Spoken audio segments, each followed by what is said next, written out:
Muito bom dia, sejam bem-vindos e bem-vindas a mais uma de nossas transmissões aqui no canal do Departamento de Filosofia da UFPB. Hoje nós muito alegremente temos uma colaboração, primeira colaboração entre os GTs de Ética e o GT de Metafísica Analítica da ANPOF, nossa Associação Nacional de Filosofia, de Pós-Graduação em Filosofia. E como nós vamos ter um painel, uma mesa com participantes de diferentes países, né, brasileiros e uma norte-americana. Depois, amanhã também, quando o evento continua, também teremos participantes internacionais. Esse evento, portanto, vai ser conduzido mais em inglês, e eu vou aqui na apresentação inicial alternar entre as duas línguas para que todo mundo possa nos acompanhar. So, good morning, everybody who's following us for our first collaborative meeting of the Ethics and the Analytical Metaphysics groups of our National Philosophy Association. For this first panel, we're going to have three presenters: Rodrigo Gouvea from UFRJ, the Federal University of Rio de Janeiro, who's going to talk about the social ontology of art. He's going to be our first speaker. But later on, we'll have Amie Thomasson from Dartmouth College. She's coming soon to join us. And later, Professor Beatriz Sorrentino from UFMT, Federal do Mato Grosso in Brazil. I'm going to talk about their own titles when their time comes around. Então, voltando ao português rapidamente, teremos uma apresentação agora inicial do professor Rodrigo Gouvea, da UFRJ, que vai nos falar sobre a Social Ontology of Art, uma ontologia social da arte. E para não perdermos mais tempo, eu já passo a palavra a ele, agradecendo muito pela colaboração aqui conosco, pela participação. E, por favor, Rodrigo, o microfone é seu. Rodrigo, please, the floor is yours. Muito obrigado, Vitor. Muito obrigado, Rhamon, pelo convite.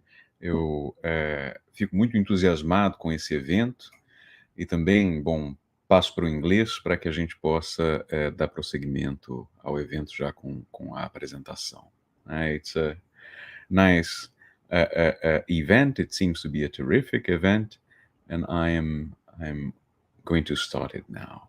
Okay, my talk is an attempt to try to build relations between two fields in the special metaphysics, social ontology, and the ontology of art. I will start with two claims, which are not exactly platitudes, but certainly they are not strictly philosophical claims. They could be conclusions that anyone could reach while thinking about the nature of works of art. The first claim states that works of art are not the objects that they are composed of.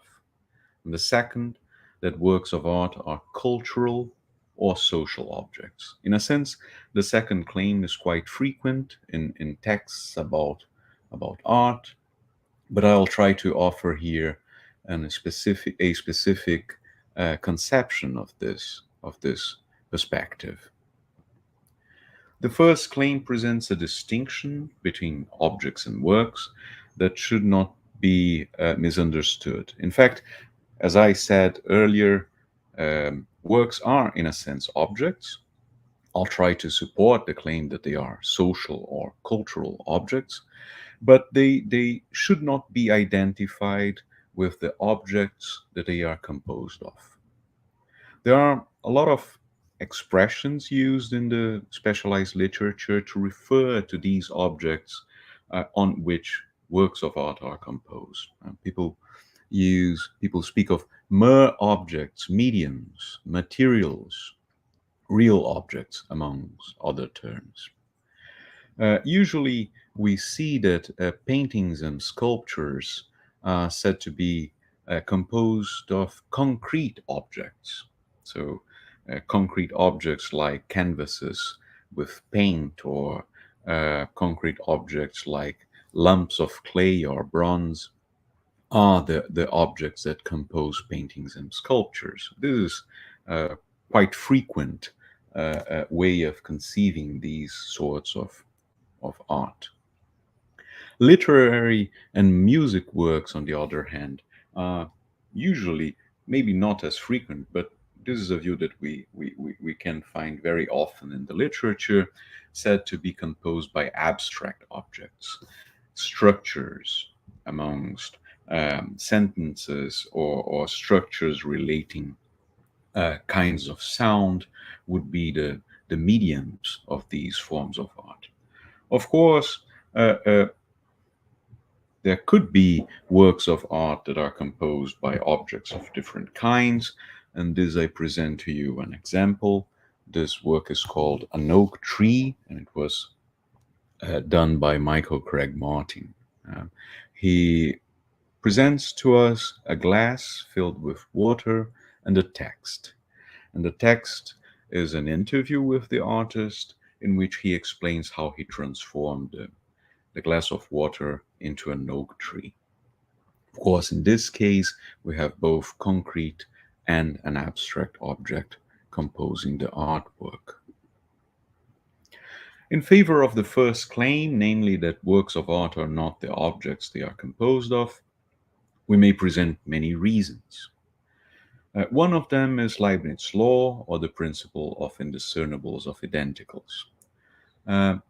We probably all of you know this considerations made by Alan Gibbard concerning the relation between a lump of clay and the statue of Goliath that is made with it. The idea is that both things, lampe, which is the lump of clay, and Goliath, the statue of Goliath, cannot be identified because they have different properties.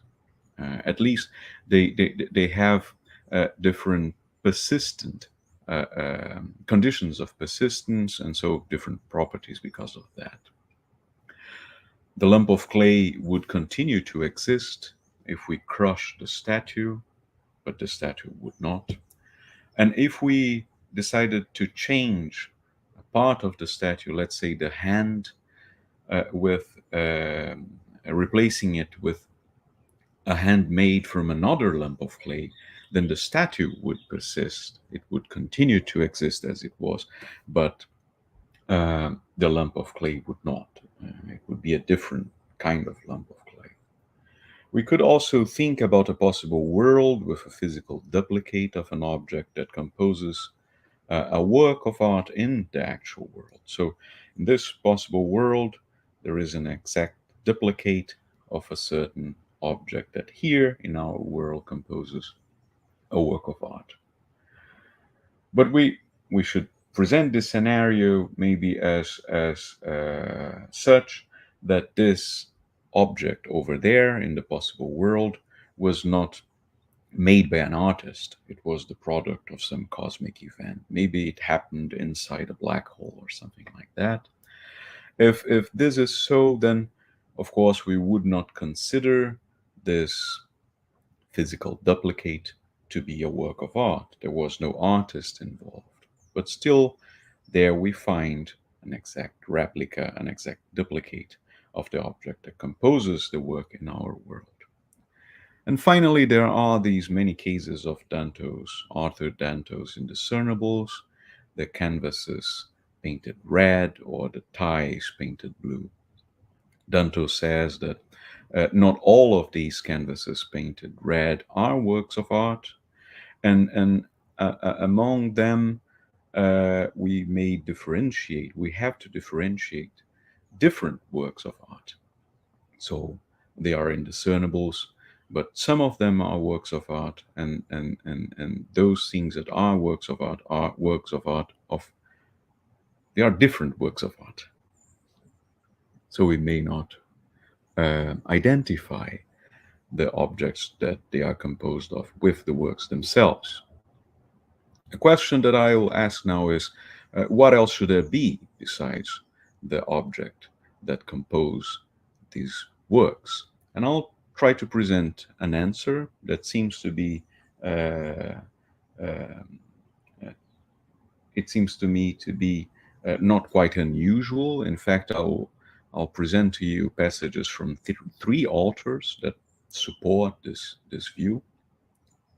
The answer in question is that, well, besides the object that the work is composed of, there must be some attitudes and practices. In a sense, this appeal to attitudes and practices is done in a quite general and unspecified manner. Let's see the passages that I was talking about. The first author that I would like to quote here is Rhamon Ingarden. In his work on, or in his text about the works of architecture, he claims that the foundation of their existence lies, at least partly, without a doubt, in our attitudes regarding certain things that are independent of us, and in the ways of behaving with which we deal with these things. These ways of behaving are, of course, the practices that are established in a certain group. I continue. On the other hand, however, their concreteness and the plenitude of their perceptual clarity suggest that the works are grounded not only on us, but also on things with which we interact and about which we assume this or that attitude. Amie Thomasson, in a book chapter published in Peter Keavy's Compendium on Aesthetic, claims that, in fact, it seems, if one accepts that there are works of art at all, the only appropriate method for determining their ontological status is to attempt to unearth and make explicit the assumptions about ontological status built into the relevant practices and beliefs of those dealing with works of art. This first passage, in fact, was written in defense of the view that when we try to characterize the ontological status of works, we should pay attention to which are the practices and which are the beliefs that people interacting with this work have. It doesn't exactly say that attitudes and practices determine the work of art. It says that we must pay attention to attitudes and practices in order to answer the question of what else would be involved. But the second passage, and I'll read it now, says that their ontological status is determined by central beliefs and practices regarding them. So, in a sense, Thomasson presents these two views. Now, we should consider attitudes and practices from the people that interact with the work and are involved with it, in order to answer the question of what is involved for their existence. But she also says, and this is a passage that I extracted from her comments on literary and works of art, but could certainly apply to paintings and sculptures as well, that their ontological status is determined by central beliefs and practices regarding them. In the book called Work and Object, Peter Lamarck emphasizes firstly that practices play a very important role in determining the existence of works of art. He claims that the rootedness of works in human practices must be the starting point for and the principal constraint on any inquiry into the ontology of the work. But he doesn't take practices to be primitive elements of his explanation of the existence of works. He in fact conceives them as being explainable by background beliefs. The second passage states that the practices associated with works of all kinds are constituted by complex network of beliefs, conventions, specialist terminology, and basic, often unstated presuppositions. I take presuppositions and the things that must be involved in social conventions to be beliefs as well, of course. And lastly, in this third passage, Peter Lamarck claims that there have to be appropriate beliefs, attitudes, modes of appreciation, and expectations for works to come into and be sustained in existence. These are constrained by conventions of established practices in the arts. Works cannot survive as works if these practices are lost. So the answer that all three of these authors would give is that besides the object that composes a work, the work is constituted by attitudes and practices regarding them. I take this answer to be very unsatisfactory. It is quite general, and it doesn't specify how things are done or what should connect with what, so that we may have works of art. And for this reason, I will insist in the question of what else should there be besides the objects that compose a work of art.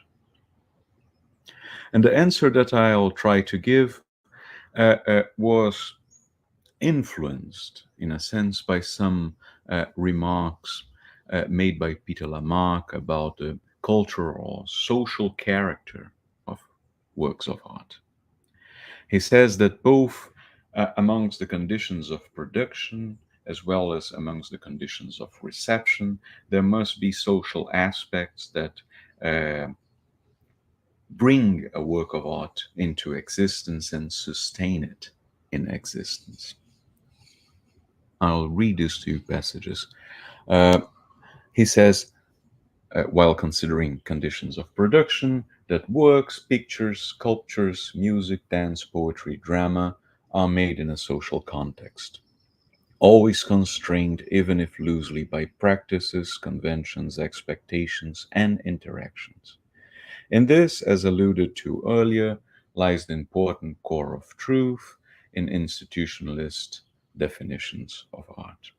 Nothing can be a work of art if it does not play a role or befit to play a role in a human practice where a sufficient number of informed practitioners recognize its status and respond appropriately. So he speaks of a sufficient number of informed practitioners in this passage. In regard to the conditions of reception, he says that the continued existence of any work depends on the continued possibility of the works being responded to in appropriate ways. A work is sustained in existence partly in virtue of the attitudes, beliefs, and desires of those who recognize its role as a work and as the work it is. But I say possibility because it is not an essential condition for the continued existence of a work that it be constantly an object of attention or interest in some individual mind.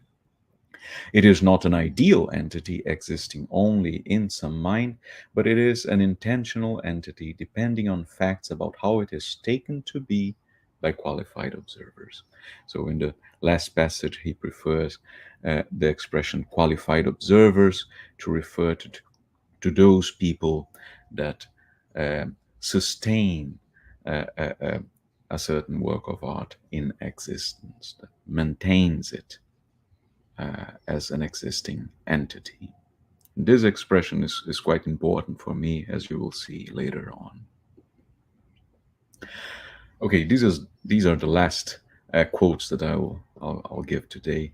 Lamarck presents as footnotes for the last passage that I wrote 2 comments in which he brings together aspects of social ontology and the ontology of art. He presents these links, which are for me very important, and this is what I'll try to develop in this talk. He says that works share common features with other institutional objects or facts, and he also says that Searle's notion of collective intentionality might be useful for explaining the status of works. So I will be concerned here with the relation between works of art and institutional objects and the role that collective intentionality could play in the constitution of works of art, thus making them social objects. Okay, I'll move on to social ontology in order to clarify some of the concepts that are important for this work. In the book, The Social Construction of Reality, a book from 1995, 1996, Searle argues that the whole social reality will be built upon 3 blocks. And these are the collective intentionality, which is a property of some state or states, of being about something else, but of course this kind of intentionality is not an individual intentionality, it is collective somehow, and I'll have to explain what does it mean to say that these forms of intentionality are collective. Searle also speaks of assignment of functions, which are important in his view for constitution of artifacts. I worked on that in a paper that I published 2 years ago. And he also presents the notion of constitutive rules, which are relevant, really important for the constitution of institutional facts. I'll explain it also later on. In regard to collective intentionality in the social construction of reality from 1996, Searle presents an analysis according to which collective intentionality occurs by means of we-intentional states or intentional states in the we mode, which are expressed by sentences of the form we intend, we believe, etc. But these states, these intentional states in the we mode, have to occur in the minds of individuals and not in the mind of some spirit or some group that could exist over and above the individuals. In this work, he also insists that the we-intentional states are irreducible to I-intentional states. So when someone believes in the we mode that P, this intentional state is not identifiable with the 2 intentional states, I believe that P and you believe that P. It is something different. And for this reason, here I present to you how something like that could occur. Here you see 2 individuals and both of them instantiate intentional states in the E mode, and also whose psychological mode is that of belief concerning B. Another analysis of collective intentionality can be given, and in fact, in Making the Social World, the book from 2010, Searle distinguishes the kind of collective intentionality that occurs in cases of cooperation from the kind of intentionality that occurs in cases of collective recognition. And he argues that these later form of collective intentionality is in fact reducible to I-intentional states plus mutual beliefs. It is quite similar to what Michael Bratman suggests in many papers and some books concerning we intend to J. He argues that we can analyze it by means of individual intentional states whose content makes a reference to a group, to a collective, plus mutual beliefs. But of course, Michael Bratman is speaking about cases of joint actions, cooperations, so his view doesn't fit what Searle is suggesting here in Making the Social World. Searle says in this book only that cases of collective recognition could be reducible to I-intentional states plus mutual beliefs. In order to make this account of intentionality clearer, I'll make use of some ideas that were proposed by Robert Staunecker in his book Context from 2014, but could also be found in his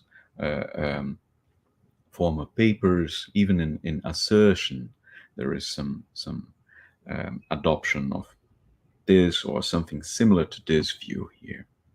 Staunecker, I must emphasize, is not speaking about collective intentionality. This is not his topic of investigation in the papers or works I've mentioned.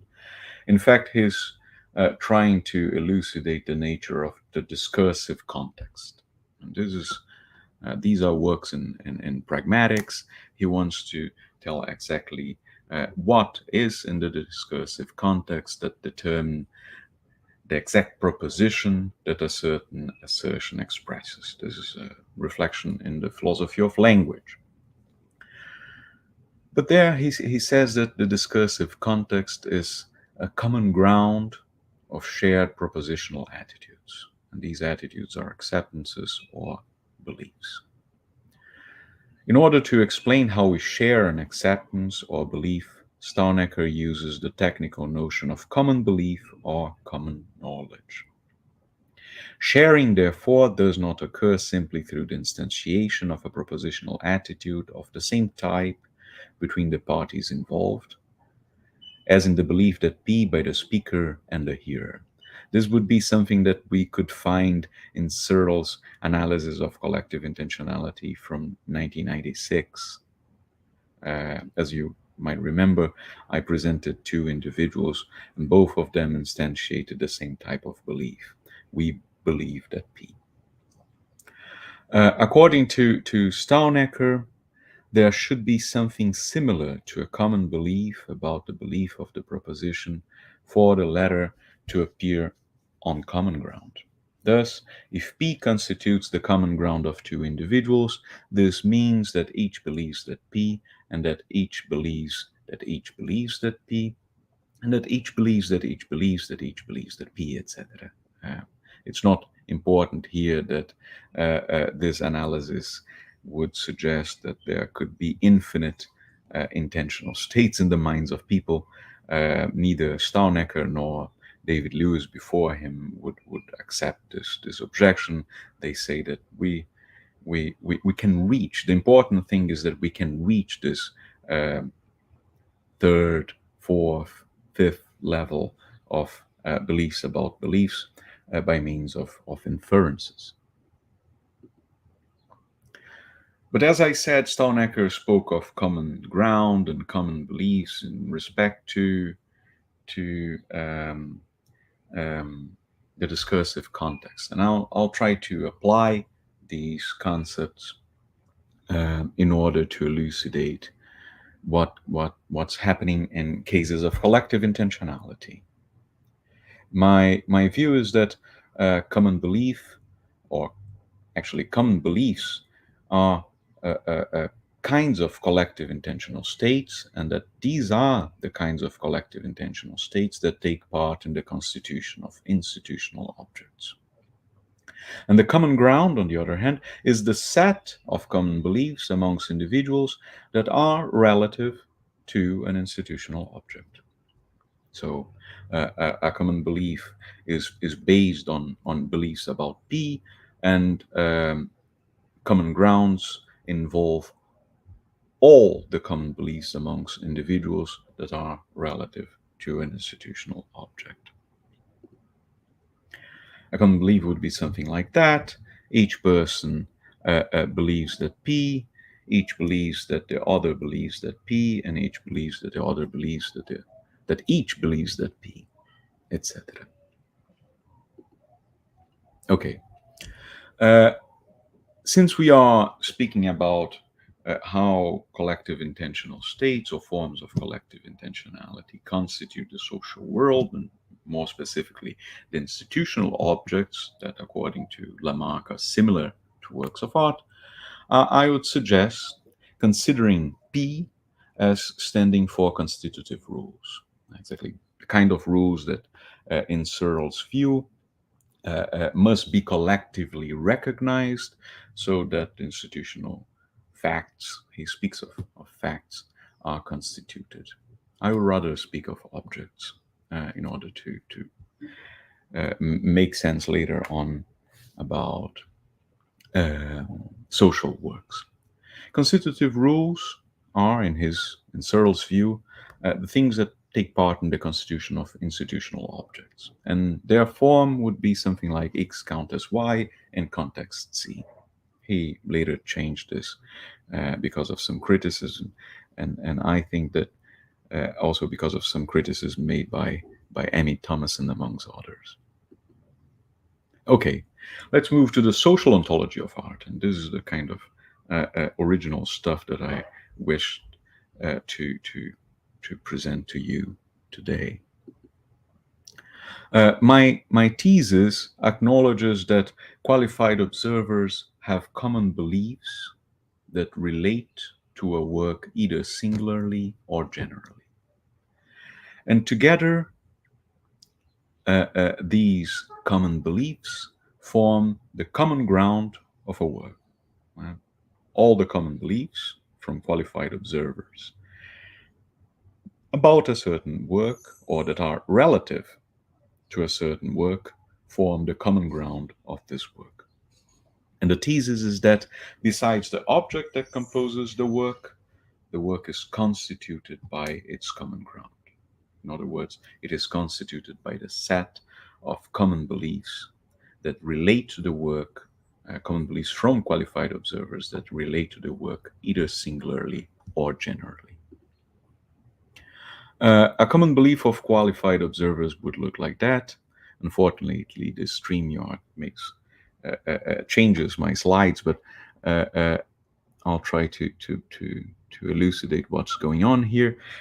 You see a person on the left, and she believes that P. She believes that qualified observers believe that P, and she believes that qualified observers believe that qualified observers believe that P. On the right, you have a set of qualified observers. Never mind the suits and the high heels. They can be regular people. They do not need to be specialists or experts or so on. But these guys, in order to make true the attributions of beliefs made by the person on the left, they have to believe that P, and they have to believe that qualified observers believe that P, and believe that qualified observers believe that qualified observers believe that P, etc. If this happens, if the attributions of belief are made true by the qualified observers, then a whole structure, a building of intentional states is built, and this building consists in a common belief shared by qualified observers. It is interesting that this common belief is a token that is shared. It's not a type that people share by instantiating tokens of the same type. The exact token is shared amongst these people. Okay, in this case, concerning works of art, I would say that P, the content of the common belief, or attempts for establishing common beliefs, that P stands for aesthetic or artistic propositions. And what makes a certain proposition aesthetic or artistic is the reference to aesthetic or artistic properties. As examples of aesthetic properties, I present here X is beautiful, X is grotesque. And of artistic properties, I will mention X is a statue, or X is a work of art. And of course, we should also consider that these aesthetic or artistic propositions can be either singular or general propositions. Here are some examples of aesthetic and artistic propositions. The ending of After Sun, I mean the movie, is tragic. The suicide of a character is tragic. A tragedy is the imitation of an action that is serious, with incidents surrounding pity and fear wherewith to accomplish the catharsis of such emotions. The first episode of The Office is humorous. It is funny to see someone reacting blankly to a joke. Comic amusement comes with the apprehension of incongruity. Dixit is a work of art. Some works of art are not displayed in museums of fine arts. Games are the art of agency. I would ask you to consider that the first sentence of each of these sets expresses a singular proposition. It speaks about a singular object. The ending of After Sun, the first episode of The Office, and the game Dixit. The other two sentences of each set are general propositions. and some of them were made by specialists, by theorists, experts on these arts, some of them not. The second of each set express a proposition that could be endorsed by every one of us. Okay. I am referring to singular aesthetic or artistic propositions with the acronym SAPs. And they could take these forms. A is F, A is not F. What is important is that SAPs attribute or deny aesthetic or artistic properties to individual works. General aesthetic or artistic propositions are referred with the acronym GAPs, and they could have the logical form that are presented here. GAPs relate aesthetic or artistic properties with each other or with other kinds of properties. And by doing so, some of them present conditions for the occurrence of aesthetic or artistic properties. I would say that in conjunction, they could present all the conditions that we take that must be satisfied in order for an object to have the aesthetic or artistic property in question. So what I'm trying to suggest here is that,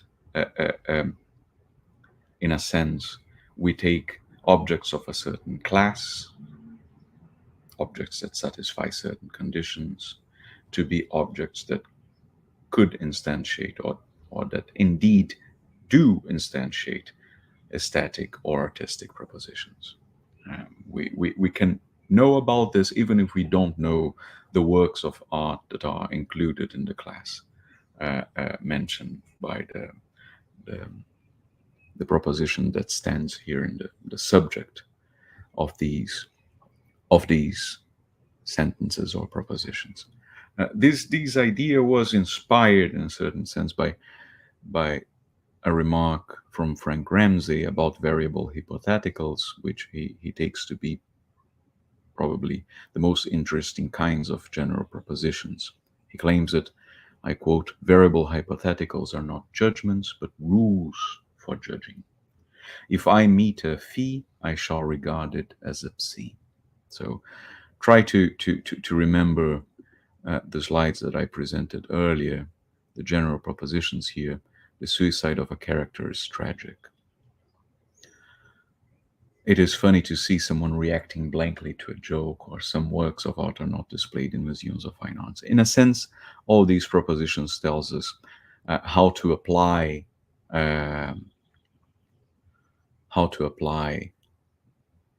aesthetic or artistic predicates, which indeed refer to aesthetic or artistic properties.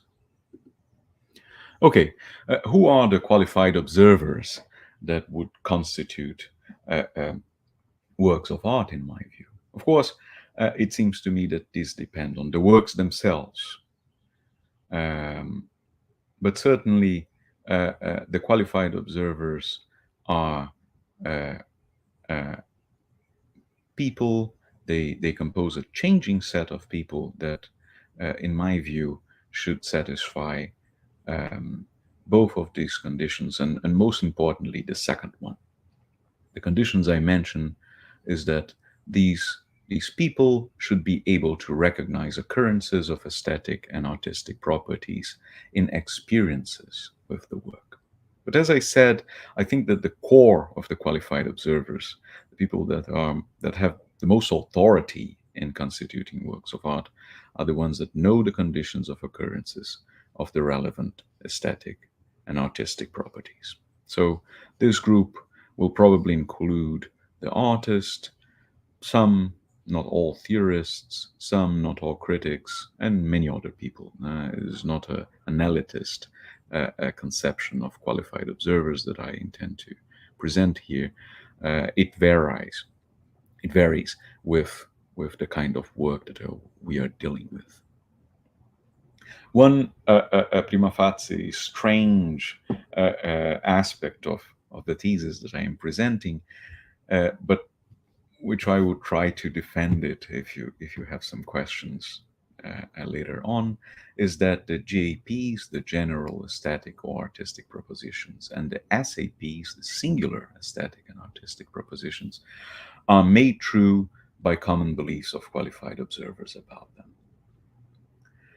However, based on her or his experience, an individual can believe on false JAPs and SAPs without knowing that they are false. So based on some idiosyncratic experience, one could take a work of art to have a certain property, even though in fact the work doesn't have this property, since the singular aesthetic or artistic proposition is not the content of a common belief of qualified observers. Okay, the idea is that a work is constituted by its common ground, the set of common beliefs relative to the work by qualified observers. By means of common beliefs of qualified observers about GAPs and SAPs relative to a work, the common ground of the work determines its essential properties.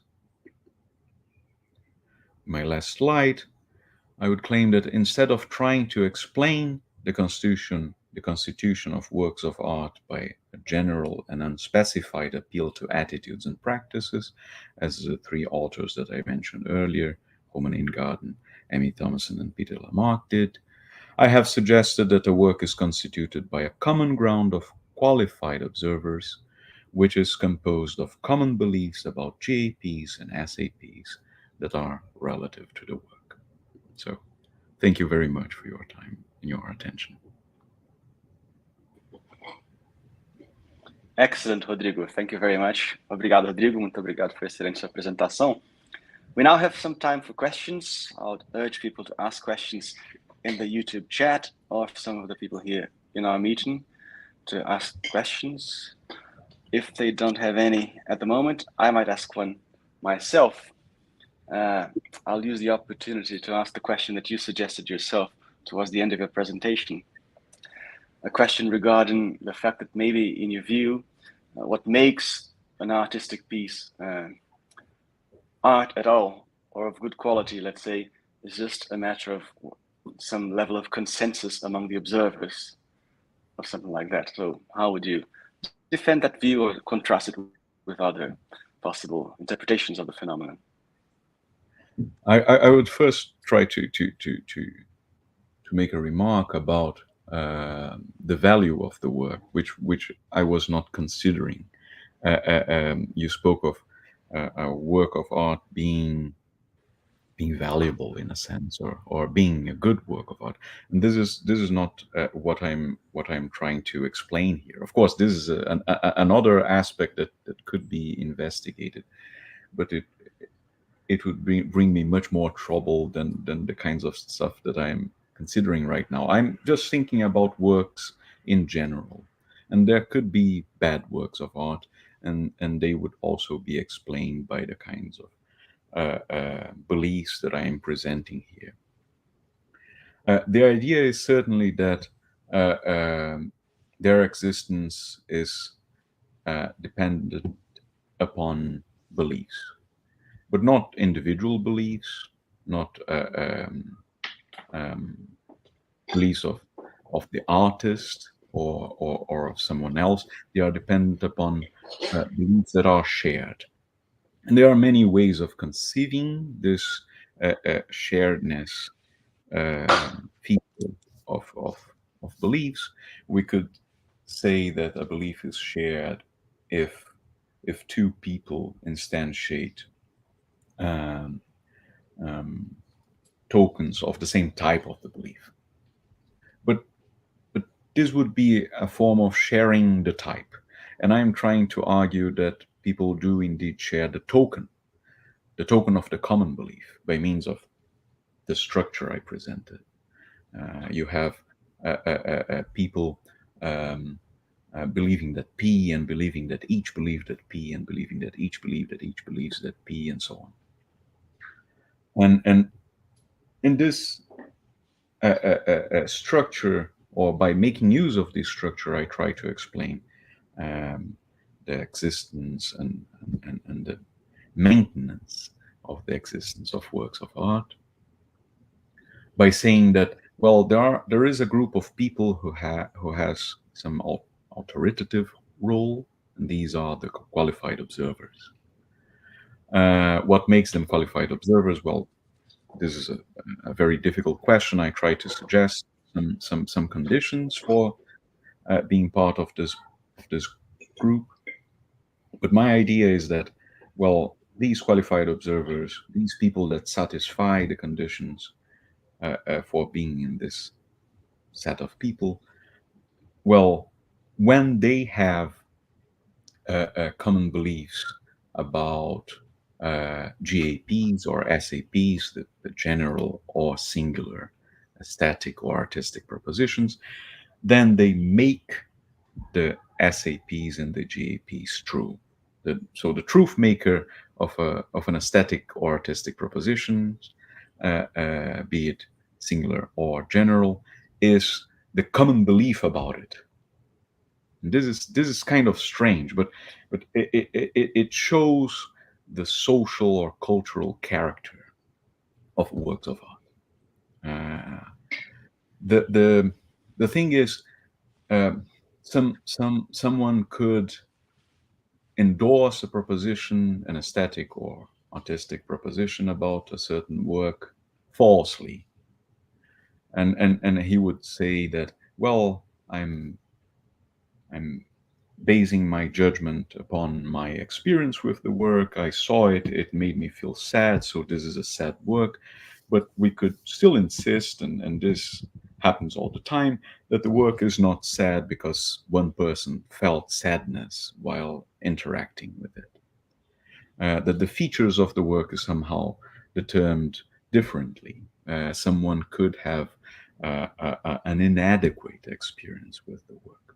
So this kind of problem, I think I can solve by this strange view that the truth makers of aesthetic or artistic propositions are common beliefs about them by qualified observers. Interesting. It doesn't sound that strange to me. The only reason I had thought that you were concerned with the quality of works of art, the value of works of art as well, is the introduction of what you call aesthetic properties, not only artistic properties. I thought some of them are evaluative, right? You attribute beauty to an object of art, and if the truth maker is the common ground, the beliefs of the qualified observers, it's what they believe that makes it beautiful or not. So, in a sense, a good work of art or not. Yeah, it depends on the property. Some aesthetic properties are negative. I mentioned grotesque, but I could also speak of ugly, annoying, or things like that. These are also aesthetic properties, and these are certainly not aesthetic properties of good works of art. Maybe some good works of art have these qualities, but these are quite special. Okay, so we have a question from the chat, from Gabriel Rezende. Yes, thank you. So it's, Professor Rodrigo, does your model account for aspects analogous to the Kantian sublime in the context of art and aesthetic experience? Well, I don't know very much about Kant's view on these matters, but I think that, well, the sublime is an aesthetic property. Of course, there are conditions for something to be sublime, which Kant, maybe as one of the qualified observers, has presented. And if this is so, and if a work of art is well, if the work of art satisfies those conditions, then the predicate is sublime rightly applies. And I would say that, well, when qualified observers share a common belief that this work is sublime, then they make true the claim that the work is sublime.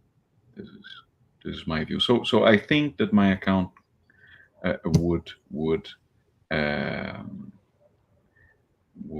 deal quite okay with Kantian sublime or Aristotle's notion of tragedy or Noel Carroll's conception of humor and so on. I would only say that maybe there are different qualified observers for these aesthetic properties and for the works that have these aesthetic properties. Okay, thank you. Is there anybody in our meeting here who wants to ask a question? If not, I might ask another one. Okay. So, just let me see if there's somebody saying something here in the chat. Well, so Rodrigo, I'm inclined to ask you a question that is very basic, but it's maybe useful to address it, to clarify the kinds of views you have in mind, which is, well, you started off by saying that works of art are not the objects they're composed of. And of course, you stress in very well that we need attitudes and practices, and maybe in your particular take on this, the common ground, to account for the phenomenon of art. But maybe somebody who's more skeptical might be willing to say that, well, the objects, the arts, the works of art are the objects they're composed of, but they're just signified differently by certain people. Or, they're just taken to mean something by a certain group of people, by society or whatever. So, I don't know, if I find a wooden stick in the woods, in the forest, and I use it as a walking stick, maybe it's still composed of the same things, but it's just signified by me differently given my interests, my goals in life. So why introduce society in the ontology, let's say, more generally? Mm-hmm. Yes. Well, this is a very interesting and important question, I would say, and this is a problem for the kind of accounts that Lamarck, Thomasson, Ingarden, and myself are trying to present here. We are arguing that there is a new object that is constituted, which cannot be identified with the object of which the work of art is composed.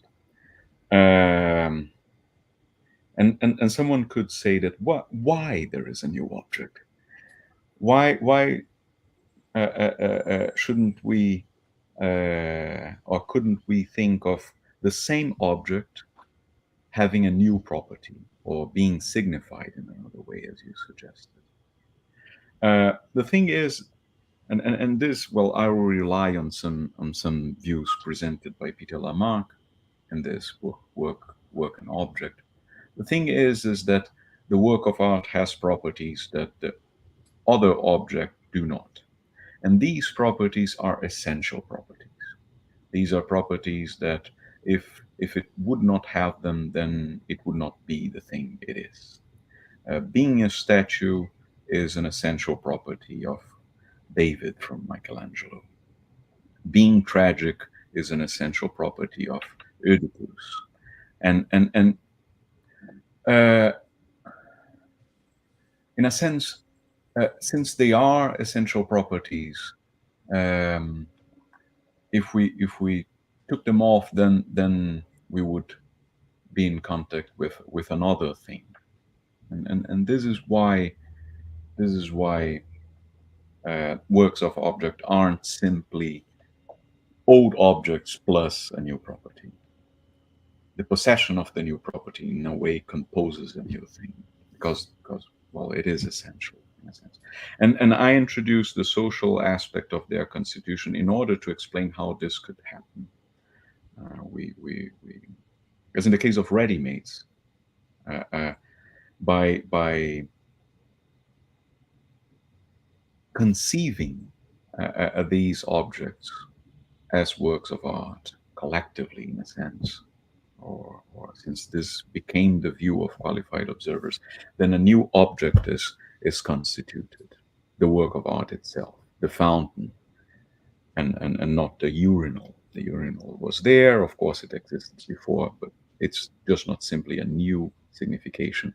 It is a new object because we are dealing with essential properties. But I didn't make the emphasis on this aspect here. But thank you, and thank you all for the questions you did. I think we still have time for one last question because Rhamon just told me he has a question in the chat here. So maybe Rhamon, please show us your face. Oh, okay. Can you hear me? Yes. Well, actually, my first question was similar to Vitor, so I'll ask another one. That's kind of similar to Yannick, who is here with us. And well, it's very, very simple. You put a lot of weight on your on the beliefs of the qualified observers, but it opens the question that how can people who do not have the relevant beliefs still have aesthetic experiences with some objects? I'm imagining people who do not share any cultural belief or anything like that, but still can have some aesthetic experience with some object of art. How can you account for this? Well, I would say that if they have an aesthetic experience, in a sense, they are ready. Probably they would not necessarily endorse a belief that the object has the property that caused that particular experience, but still they are almost ready to endorse a belief that it does. The thing is, even if someone is not a qualified observer, and she interacts with the work of art, she's perceiving it at a certain point. She may experience an aesthetic quality of the work, or assume. Actually, I would rephrase it. She has an aesthetic experience, and this experience would suggest that a belief that the object has a certain aesthetic or artistic property. This happens without the belief being true. Even if it's false, a person can have the aesthetic experience. You see,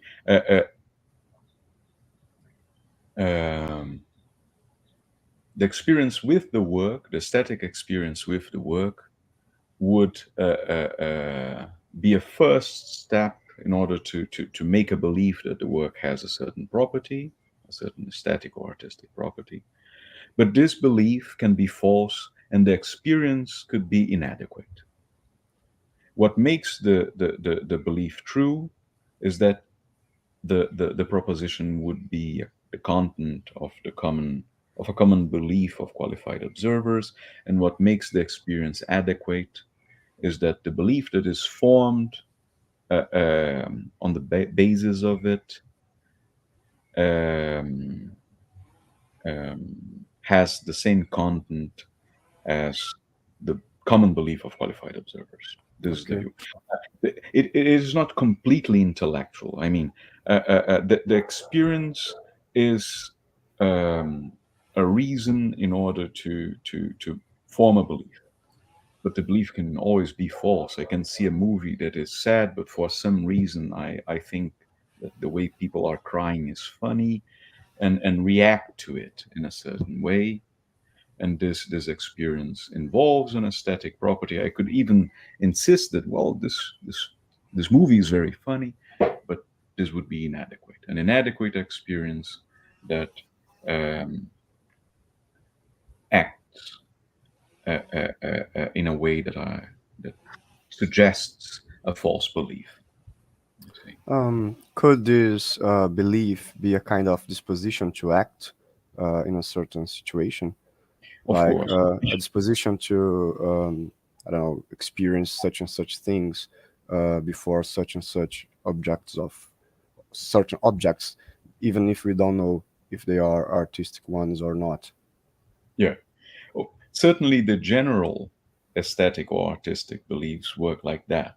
These are our way of expecting the future in a certain sense. This formulation comes from Ramsey, and I would say that even the singular ones could be conceived as dispositions. The singular, the general beliefs about singular aesthetic or artistic propositions. This is the view behind the whole presentation. I have a dispositionalist or pragmatist or functionalist conception of belief behind all this. Thank you. Thank you, Rhamon, very much. Well, I guess our time's up, and thank you very much, Rodrigo. Muito obrigado, Rodrigo, pela apresentação, excelente.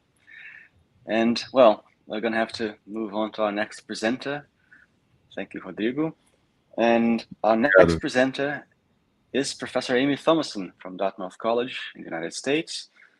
And she's going to talk about metaethics and the functions of moral language.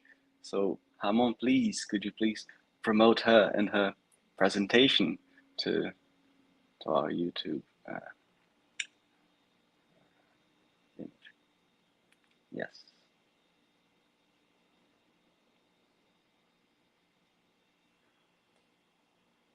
Eu vou ficar alternando entre o português e o inglês. Quem quiser fazer perguntas no bate-papo do YouTube em português também, nós podemos traduzir aqui as perguntas ao final de cada apresentação. Então, enquanto a gente está arrumando aqui as coisas da próxima apresentação, vocês podem então fazer perguntas tanto no bate-papo quanto aqui através do StreamYard, para quem estiver conosco aqui na reunião. Podem fazer perguntas aparecendo, falando em português ou inglês, ou por texto no bate-papo.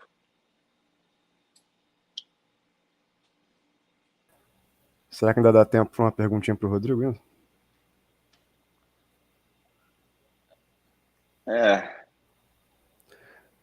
Pode ser. Não, Professor Thomasson is here. Hello, good morning, Professor Thomasson. Good morning, how are you all? We're all very fine, thank you very much. Good. Yes. So, did you already try to share your presentation? I did not. No, let me try now. Okay.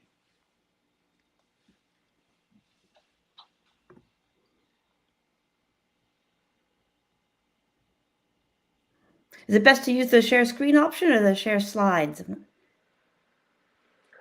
What would you say, Rhamon? Rhamon is my specialist on this. Well, we've been using the upload system. You can upload your slides here.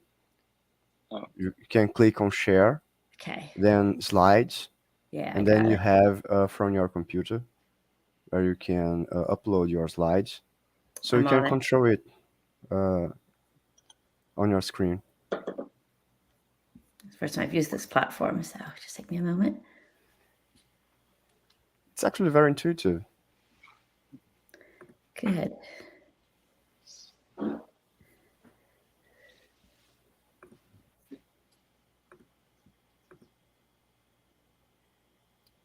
Just have to wait for process your file. It'll work. Sorry, I couldn't put in earlier. It's very early here, so. I know. I'm sorry for that. Yes. Yeah. Oh, there's an issue. Please try again in a little while. Yeah.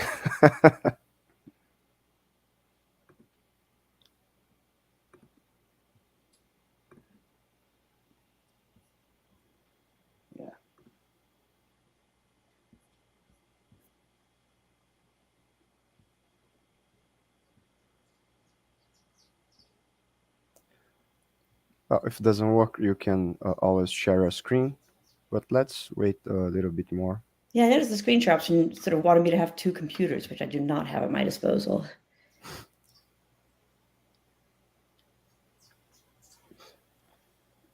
Well, we scheduled 3 presentations in a row, so now people have the chance to get a bit of water and it's a little break. Bit of a break, yeah.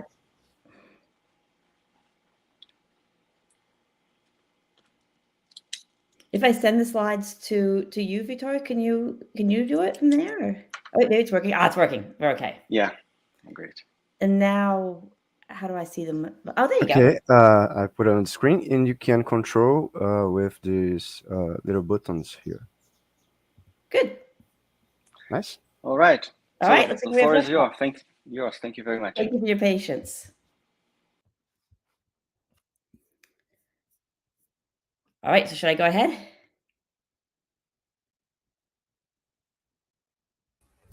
Yes, you can start now. All right. So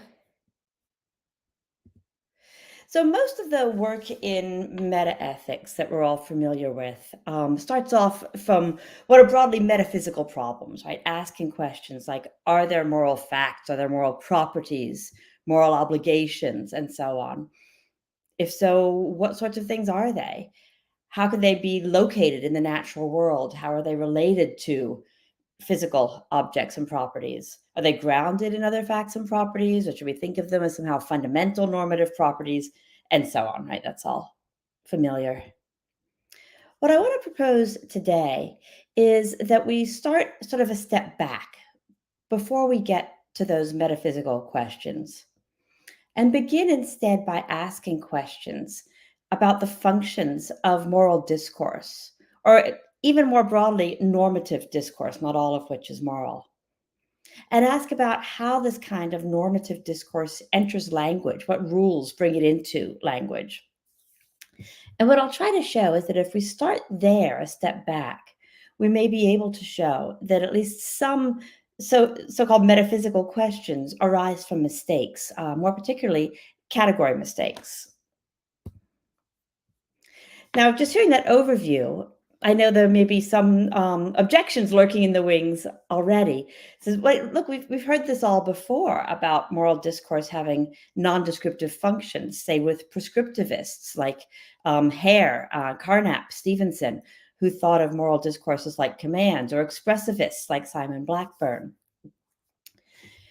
But how can we tell which functional story is correct? If we say that moral statements are descriptive or prescriptive or expressive, how do we know which is correct? Or are all, there's often a common suspicion that they're kind of just, especially the non-descriptive options, ad hoc suggestions to try to get around the metaphysical problems. There's also, I think, among metaphysicians, a really strong suspicion that these issues about language are irrelevant to what they think of as the real metaphysical problems. So to meet those kinds of worries head on, I'll focus on meeting two challenges today. One is to show how we can systematically address questions about the functions of various areas of discourse using work in linguistics. So it's clear that we're not just making this up, so we have something to say about how we can derive claims about the functions of a particular form of language. And the second challenge then is to show why this work in linguistic functions is relevant to old metaphysical problems. Let me launch straight in. So first, how to handle questions about linguistic functions. So I think these are fundamentally questions for work in empirical linguistics. And I went sort of searching through work in linguistics to find someone who would address these functional questions, and found the tradition of systemic functional linguistics, which I think certainly takes us miles beyond where I was before in trying to understand functions within language and how to assess them. So I'll start with a little bit of that. So systemic functional linguistics, I think, isn't a tradition that's familiar to most philosophers. It grew out originally of some work in the Prague School of Linguistics that was influenced by Husserl, and then was developed in its modern form by people like Firth, Halliday, and Simon Dick. It's been much more influential in the UK, Europe, and Australia, you can tell me about Brazil, than it has been in the US, certainly. Anyway, the systemic functional linguists begin from seeing language as a tool that serves work in human life. And it was also very much influenced by the anthropologist, Malinowski. And so it begins by asking questions about what functions it serves in human life to have a linguistic systems. And then you can go on to work top down to ask what contributions different elements, nominalizations, modals, logical connectives, or whatever, make to the performance of the system as a whole. So it turns out, actually, and if you think about it for a minute, it's easy to see that moral discourse, or maybe even normative discourse more broadly, comes in many forms, that is, many different grammatical forms. We can ask if an action is wrong. We can ask what our moral requirements are. We can simply issue commands like don't murder, right? All these different grammatical forms. How do we figure out the functions across these forms? Well, I'll suggest that we begin by looking at the development of this kind of broadly normative language from early childhood language learning onwards, as the young children gradually gain facilities with new forms of speech. Because then we can ask questions about what functions are added at each stage that couldn't be served as well at the prior stage of language development, and then get some real empirical data to put into our counterfactuals. What would it be if we had a language, say, without modal verbs or something like that? What can we do? The result, I'll suggest, is we can get a kind of finer grained assessment of the functions of moral discourse. That is not just saying the function of all moral discourse is to prescribe or to express our attitudes or to describe moral facts. And once we have this finer grained picture on the table, I'll suggest we can see how it preserves the grains of truth behind several prior approaches, behind prescriptivist, expressivist, and descriptivist approaches to moral discourse alike. Okay, so let's go through that developmental story. And this is where Halliday begins. He says it's useful if you're doing a systematic approach to linguistic functions to start by looking at the utterances of very young children when they first start learning language. So for most kids between ages 1 and 3. Because the functional origin of language is most evident in the language of young children.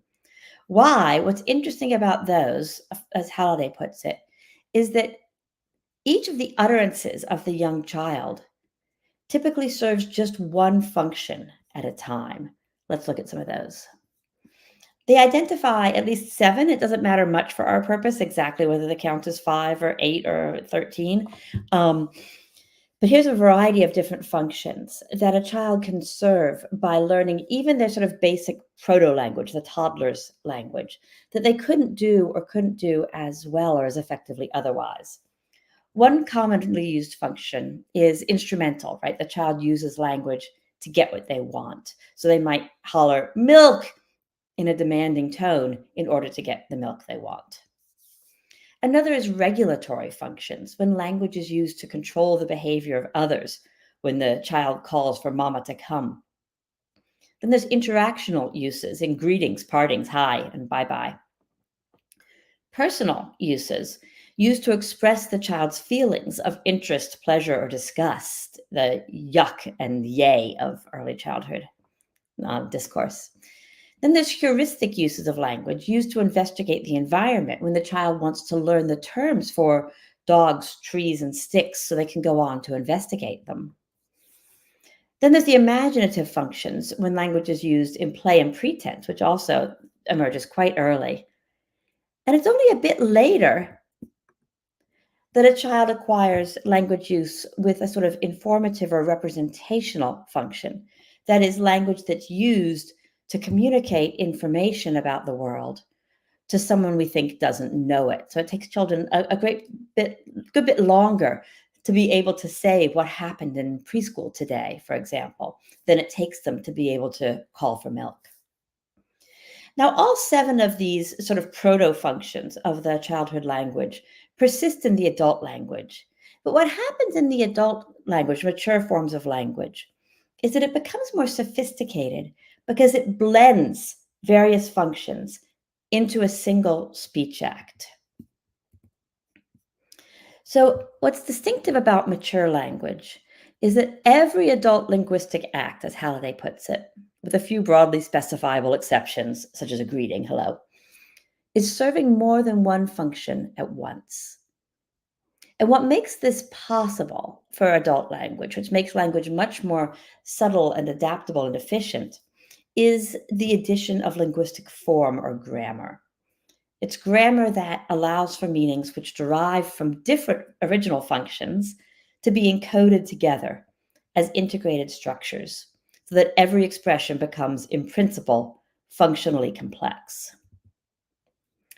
The three macro functions they identify in adult language. A macro function here will just cover many particular kinds of uses of that language to serve a purpose. The ideational macro function is to encode a content, as we'd say philosophically. Ideational function enables communication of a propositional content, whether originally about the world, like there's a dog in the yard, or about eventually about mathematics or anything else, even abstract things. Then there's the interpersonal macro function, which enables a speaker to show their relation to the listener or reader and to show their attitudes, judgments, levels of certainty, and regulate the behavior of others. In English, this is typically carried by the mood and modal systems. So by using the interrogative mood and saying, what time is it, right? That I adopt a certain social role with respect to you. I'm the questioner, you're the answerer, right? If you walk into class and tell your students to sit down, you're using an imperative and adopting a different social role. You're the commander, they're the receivers of commands. Modal language, interestingly, goes here. We'll come back to that. Then there's textual macro functions. The textual macro functions organize a text as a piece of writing or speech, an extended communication that makes evident the theme and the relationships among ideas. This includes connector words like because, so, if, logical connectives, and also grammatical transformations that enable us to shift the focus of information and to do new things with a text in terms of generalizing and theorizing. So a grammatical transformation would be something like a shift from a verb to a noun. I ran to I went for a run, for example. We'll talk more about those later. Oh, right now. So when you undertake these kinds of grammatical shifts that enable us to serve textual functions, often what we do is to introduce what Halliday calls a grammatical metaphor. Metaphor here just not meaning merely simulated or pretending or anything, just meaning it's a transference in the original Greek sense of metaphor. In this case, a transference of grammatical category, not of semantic meaning as in traditional semantic metaphor. So what happens in grammatical metaphors is we take a term like run, originally in one category, like a verb, and shift it to another, like a noun, a run. Or we could move from saying there are 3 cups on the table to using the number term in its determiner role to saying the number of cups is 3 and introduce a noun term. Or we could move from saying the barn is red to the barn has the property of redness, moving from an adjective to a noun. We can also move from nouns to verbs, as in from she has a knife to she knifed someone, right? So they can go in all sorts of directions. All right, so grammatical metaphors are very prevalent in mature language. They arrive by these kinds of trivial introduction rules that entitle us to change categories, essentially to change grammatical categories. And that enables us to do new things with our text as a whole, to put the focus on different bits of information, or to theorize in generalized ways, as we can ask, for example, what properties most of the severely affected COVID-19 patients had in common, using noun terms for properties. Now, what I think is really interesting is that most of the philosophically interesting or metaphysically problematic terms turn out to be grammatical metaphors, including terms for properties, meanings, numbers, processes, events, causes, times, possibilities, thoughts, and moral requirements.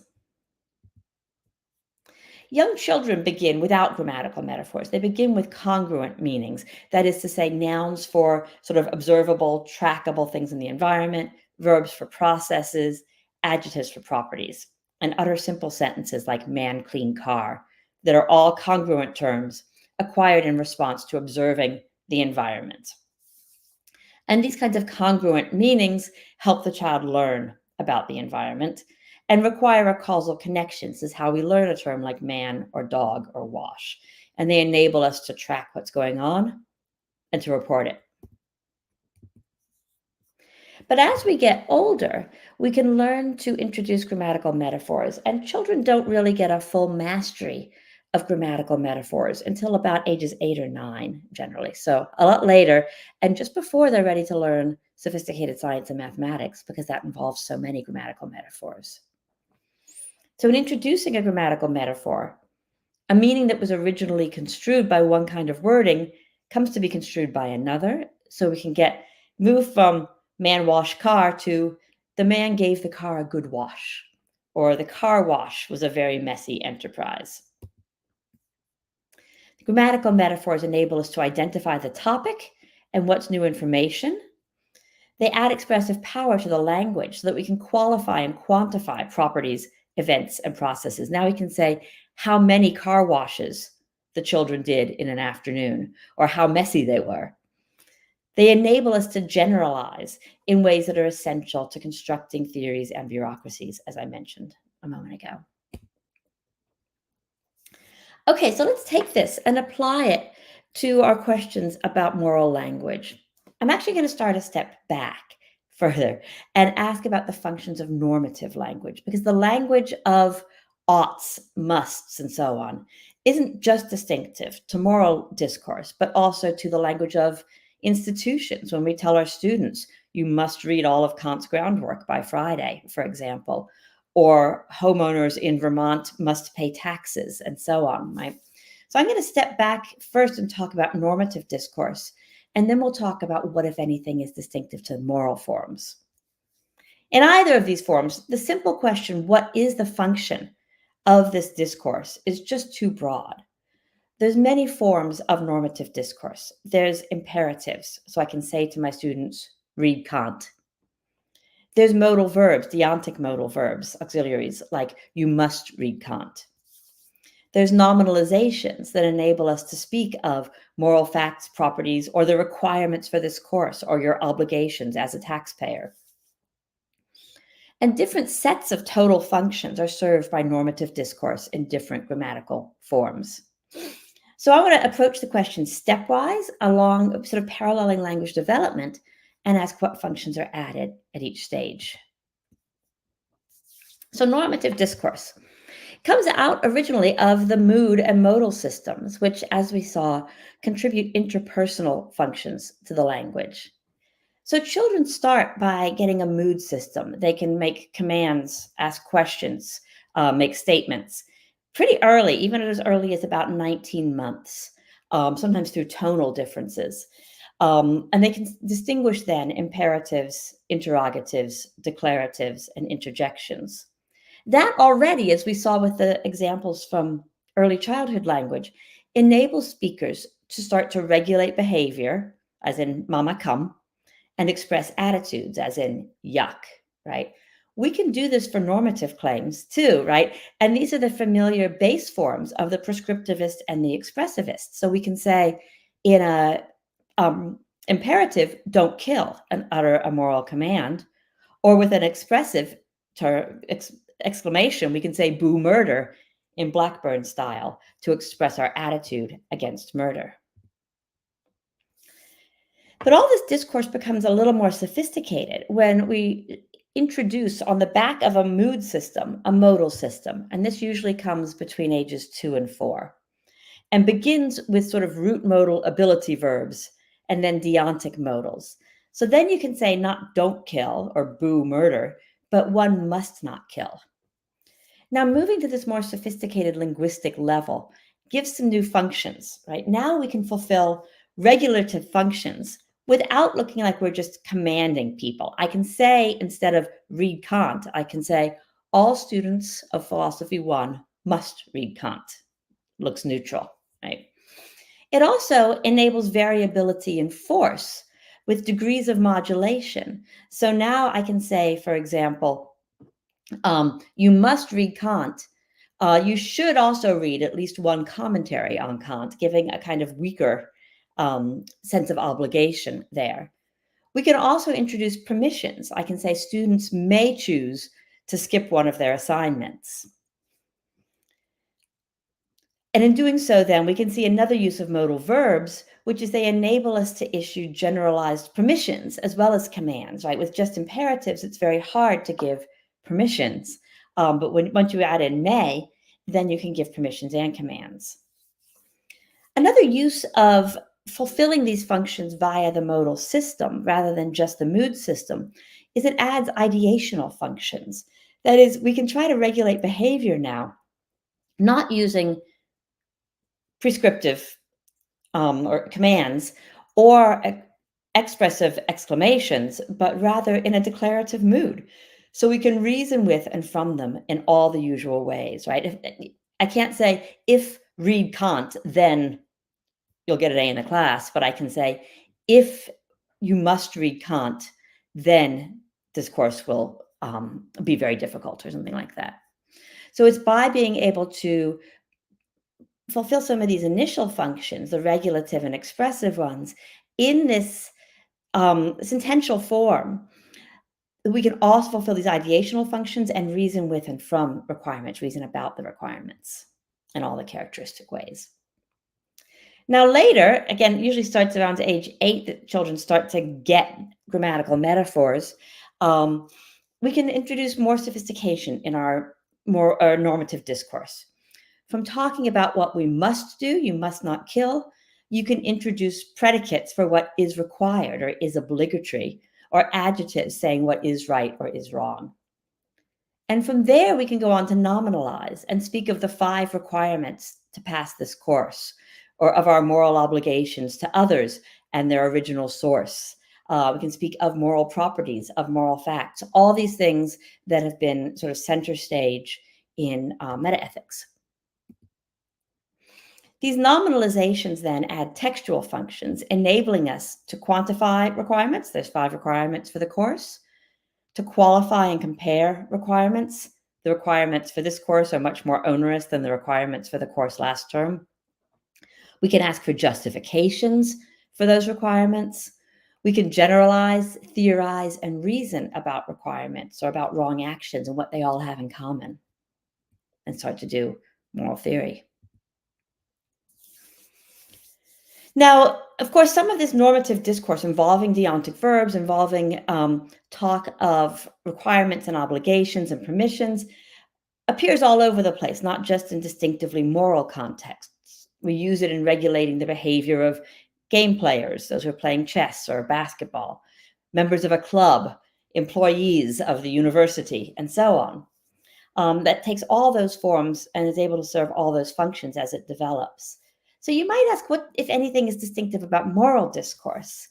And here's my hypothesis, for now at least, is that one of the things we need moral discourse for is to try to regulate human behavior more generally. So, the bylaws of your university will regulate the behavior of those serving in the role of professor or student, for example. The laws of the state of Vermont will regulate what taxpayers here have to do. But we'll always need to step back and ask not just what are the regulations here, or what ought these people to do, but what regulations ought we to have? How ought we to judge when we have differences in them? How ought we to behave in general without regard to the regulations of this or that system? So moral discourse enables us to take that sort of top-down position and ask questions about how we ought to behave without appeal to authority, without its dictates depending on anyone's attitudes, like the obligations of students in this course depending on the professor's attitudes, in ways that give a kind of shared justificatory structure that ideally help us to resolve disagreements across cultures and across institutions, and then enable us to evaluate and revise local regulations, ensuring flexibility and adaptability. Okay, so that's the basic idea. So to summarize, the mood system gets us started, introducing interpersonal functions like regulating behavior and expressing attitudes. We get more sophisticated when we can do this using deontic modal verbs, which enables us to permit various forms of behavior, adding permissions as well as requirements. to do so with varying degrees of stringency, saying what we may, should, or must do, showing various attitudes towards the proposed action, and enabling it to be expressed in declaratives that we can reason with and from, adding ideational functions, that is, it can have propositional content, be used in reasoning. We can put these impersonally also, and they enable then the commands to be made in a way that doesn't appeal to or rely on the authority of the speaker to impose commands. We can move from there to nominalize out of these modal verbs and speak of moral properties, moral facts, moral requirements, as if they're things. And this brings in new textual functions, enabling us to generalize in ways that are essential to law and to moral theorizing. So a fully developed moral language, then, if all goes well, enables us to have and use a discourse where there are shared requirements and permissions that can be given, that can be presented in an authority-independent way, open to public justification, reason, comparative evaluation, and debate, as well as generalized theorizing. And that's a big advantage for trying to fairly organize our systems of living together. You might even think this is crucial to living under the rule of law, where we all share standards rather than the rule of man. We also got a kind of fine-grained story here about the functions of normative language that's able to preserve the insights behind prior accounts. So with prescriptivists and expressivists, we can agree that moral discourse begins from the mood system, where it serves prescriptive and expressive functions. But we can also acknowledge that it goes far beyond those in enabling us to reason in characteristic ways, in making them depersonalized, enabling us to theorize about all those actions that are wrong, for example. We can also agree with descriptivists to an extent in that moral discourse also serves ideational functions. It communicates a propositional content and gives us claims that can be reasoned with. Of course, this is why the Frege-Geach problem arose, because we have to be able to do this with our moral discourse. But unlike descriptive talk about dogs and trees, it's not introduced by a causal connection to worldly facts and properties. It doesn't aim to track features we're in causal contact with. Okay, so at this stage, I anticipate metaphysicians coming back and saying, okay, that was some interesting philosophy, some interesting linguistics, but what does this all have to do with metaphysics? If you agree that there are moral facts, properties, and so on, as I do, using the sort of easy approach to ontology, saying there's nothing more needed to engage in these nominalizations, don't we still get the same metaphysical problems? I want to say, yes, I do agree there are moral facts and properties and the like, but no, the same problems don't all arise again. Instead, many of the classic problems of metaethics, I think, can be diagnosed as category mistakes. Oh, I just talked about how we can derive talk of moral facts and properties from these kinds of easy inferences, as long as you accept that there are some uncontroversial first-order moral truths, right? Then you can make the easy inference from one mustn't torture babies to there is a moral requirement to refrain from torturing babies, and thereby a moral requirement, right? So there's no special metaphysical problems here. There might be some nihilists who won't agree with the truth of any first-order moral claim, but that's really a different issue. What I didn't talk about in Ontology Made Easy, I endorsed these kinds of easy inferences. I didn't talk about why we would want a language that permits easy inferences like these, but now we can see why. These kinds of easy inferences are what enables us to introduce grammatical metaphors that add expressive power, as we've seen, that enable us to generalize in ways that make us capable of forming scientific theories and bureaucracies. So metaethical questions about whether there are moral facts, moral properties, as I say, are answered easily, at least assuming we can agree on some or other first order moral claim. There's no special metaphysical problem. But then let's look again at some of the standard metaethical puzzles, like, well, what sorts of things are these moral requirements? How do they fit into the natural world? Superficially, that sounds like a question like, what sort of things are bracket fungi? How do they fit into the natural world? Are they parasitic on the trees or whatever? But what I want to insist is that these two questions are very different questions with very different entry rules and functions for the talk about moral requirements versus talk about fungus, even though both are nouns. Bracket fungus is a congruent term introduced ostensibly in investigating the environment. You point at something growing on a tree, and then you can learn to acquire the term bracket fungus. It enables us to track observable features out in the forest. The term moral requirement, on the other hand, is non-congruent. It's introduced as a grammatical metaphor by a trivial inference from a modal claim, a deontic modal claim, and it adds textual functions to the prior interpersonal and ideational functions of modal discourse. So the metaphysical questions arise, I want to suggest, from a kind of false analogy with what look like appropriate questions for congruent forms of discourse, or from treating moral nouns, obligations, requirements, property of wrongness, on the model of congruent terms observationally introduced. To be more precise, I want to suggest that these metaphysical questions arise from category mistakes, and Halliday already suggested that grammatical metaphors introduce risk of category mistakes, and Hugh Price suggests that Riley category mistakes come from failing to note functional differences in language. We can use the work of Ofra Magidor here on category mistakes. She diagnoses category mistakes as having a kind of pragmatic presupposition failure. So if we say John drinks procrastination, then that has a kind of presupposition that procrastination is a beverage, right? Which is false, so that's why we have a category mistake.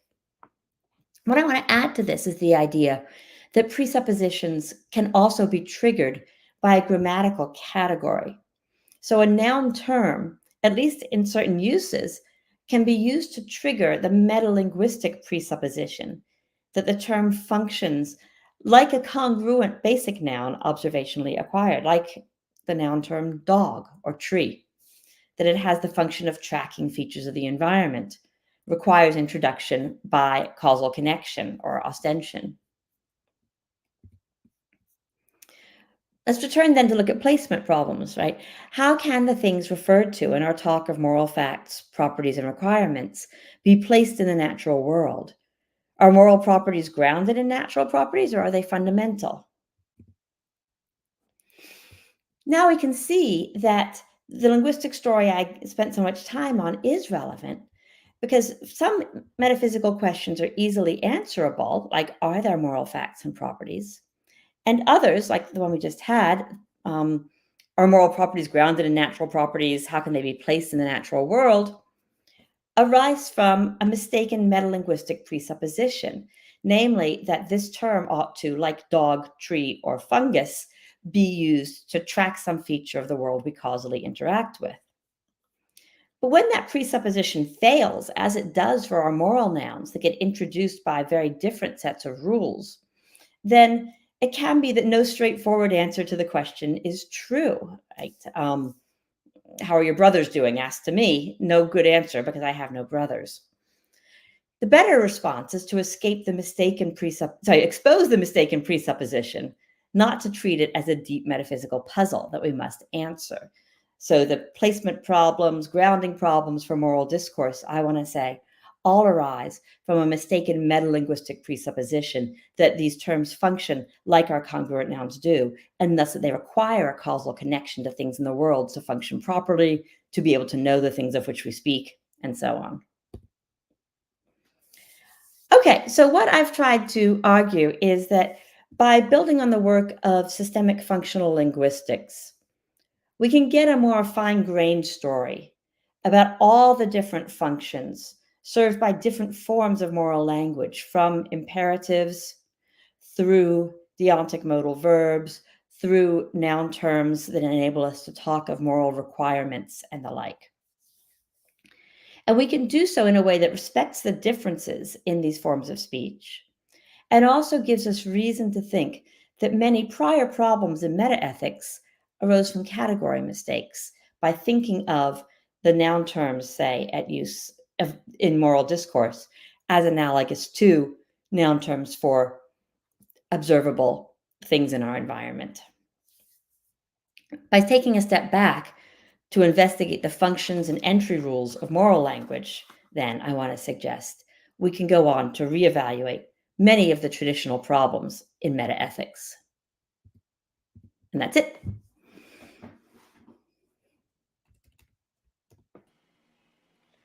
Excellent. Thank you very much, Amie, for a great presentation. I'm going to be going back and forth between English and Portuguese, so our audience follows us. So, pessoal, se alguém tiver perguntas agora, podem fazer em inglês ou português no bate-papo, que a gente traduz se tiver pergunta em português. If anybody has questions, please ask them in the chat, or if they're in the meeting, please ask them. Please feel free to ask them by themselves. So, in case anybody has a question now, let's see if we have already one question. I've got one. Yes, Yannick, please. Maybe you want to show us your face here, or do you want to write the question? Yes, please. Hi. Hi. Nice to meet you. Very nice talk. Super interesting. So here's one question. Can you hear me properly? Yeah, I hear you okay. Cool. So at the very end, where you said maybe the grounding question is sort of misguided, maybe sort of a category mistake. I was wondering whether there's a different way to understand what you've developed, namely that there's sort of an easy grounding, an easy answer to the grounding question. Something like this. So if there's the existence of requirements at the top, you sort of go down the story of development that you told. So maybe the existence of the requirement is grounded in something like you must do this or that, and maybe that is grounded. Then there's the question, what could that be grounded in? Well, maybe there's application conditions that are for those terms. So yeah, I wonder whether you think about that way of going it. Of going. Good. I think that articulates nicely a kind of different approach to grounding problems. That is to say, I think the story I gave linguistically would show how this moral language is grounded in a sense, or you could just say developed, right? How talk of requirements develops out of talk of what one must do. There's a grammatical problem with trying to put that in the metaphysicians' traditional grounding terms, because you'd have to say like, the moral requirement not to murder is grounded in don't murder, right? Or even you mustn't murder, which, as my daughter would say, doesn't grammar, right? Or you can make it grammatical only if you change must also to a noun, right? It's grounded in musts, but now we've done a new grammatical metaphor, right? And so I think the story we get as you identify is going to be a story about how the bits of language are layered, but that it's also a little bit of a mistake to think of it in the metaphysician's traditional grounding terms as this thing depends on the existence of that thing, depends on the existence of that thing in the world, right? So the characteristic grounding story is like, all right, there we go.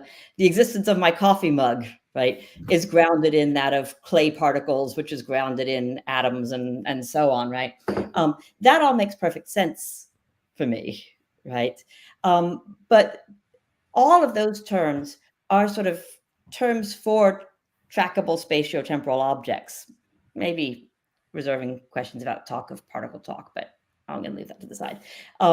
Whereas the interesting thing about the moral talk is where it derives from originally is just the kinds of impulses behind expressive and prescriptive language, right, that aren't trying to trace objects at all. So I want to also get us away from the idea that moral obligations are a special kind of thing that requires grounding in other things, like in states of pain or pleasure and people's desires or anything like that, and instead see this kind of talk as fulfilling different functions that are derived from more basic forms of talk. So I think what we'll get is if you like to put it as a grounding story for language, that's okay, and maybe clearer, right? But it's kind of a replacement for a traditional metaphysical grounding story that would ask, what objects have to exist for this to exist?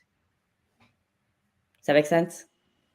Yeah, yes. So I guess I have to think about this a little bit. Yeah, I just have to think about it a little bit more. Thanks. Yeah, good question. Thank you. All right. Thank you very much, Yannick. I'm going to ask a question myself. I'm still processing some of the things you've talked about. I'm not familiar with this empirical linguistics. Yeah, no, it was very interesting. I want to read the paper and and think about it more carefully.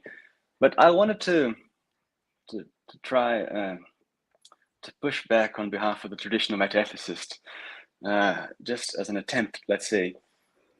It might be very well true. It strikes me as very plausible, the story you tell us about the development of more normative discourse, moral language, and all of that. But one might still be willing to ask, what makes certain normative statements adequate and others inadequate? And that's maybe where the metaethicists, the metaphysical concerns, step in. So why is it adequate as a move in the the linguistic discourse or whatever linguistic game to say that torturing kids for fun is not okay, and to say that torturing kids for fun is okay is not adequate? What are the facts that make it the case that we should say certain things and not others? Is it that it's successful socially? If that's so, then it's a kind of an anti-realist constructivist view. If not, it's the facts of the matter, then it's more of a realistic picture. So maybe that's where the concern comes. So maybe, if you write the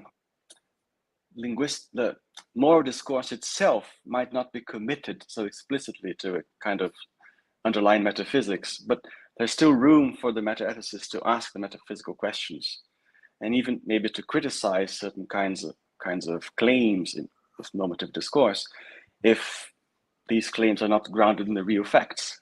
So I don't know. So maybe that's a possibility. Yeah, I think I want to accept about half of that anyway.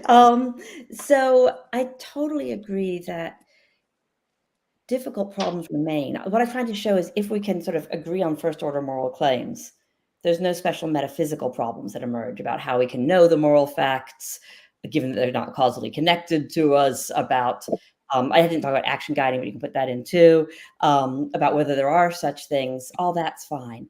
But how do we know which first order moral claims to accept, right? Which ones ought we to accept and reject? And that for me is a remaining difficult question. It's a difficult practical question to me, not a metaphysical question. So I still think we ought to get away from the sense that we ought to accept those that correspond to the facts. I think that's the wrong way of looking at things. I would hope instead to get at something in the right ballpark, at least, by, again, appealing to questions about what we want moral discourse for anyway. And if part of what we want it for, why we wouldn't do so well if we didn't have moral discourse, is to enable us to resolve disagreements and to rethink what we ought to do, independently of authority, independently of local custom or practice, etc. Then we can at least start to, and in a way that's publicly justified, so we can sort of hope to come to shared agreement on how to live and what to do, at least temporarily, right? This may evolve over time. Then we can at least show why some claims, some first order moral claims, or attempts to justify them, maybe I should say, would be unacceptable, to justify it by authority, because I said so, because the sovereign said so, even because my God said so, right? If we don't agree on all this, that's all just an appeal to authority. That's not what we're asking. We might also, because we can always step it back and say, which authority ought we to listen to and why? Not just because it's always been done this way, because the question is, ought we to continue to do it in this way? So this sort of like bare ought discourse seems to enable us to step back from any of these kinds of justifications in theology, in culture, in my beliefs and attitudes, right? And show that those aren't appropriate. So what is required at least is something that's sort of intersubjectively justifiable without regard to those things. There's probably also some consistency requirements and so on. So it's something like that. And I need to go back and study some of Blackburn's work on this, which I think can also be helpful here, that I would think can enable us to at least rule out some answers to first order moral questions or some justifications for those, and have an idea of where to look for others that doesn't rely on we're looking for the moral facts here. That's, I think, just a nominalized way of saying we want to know what to do. And how do we know what to do? That's super hard. That's a practical question, not a metaphysical question. There's something else I wanted to say on that, but I'm not sure what it was. Maybe it'll come back to me. Does that help? Yeah, sure. It was an excellent answer. I think Yannick has another question, so I'll promote him back to the screen. So Rhamon, please. Yeah. Okay. Yeah, thanks. So this is about the sort of development of the normative language and what stage, what elements are introduced according to the linguist. I was sort of missing one, and maybe you can tell us more about like where you think or where the linguists say this is located. I was thinking about stuff like good and bad, as in that was good, that was bad, or that feels good, that felt bad.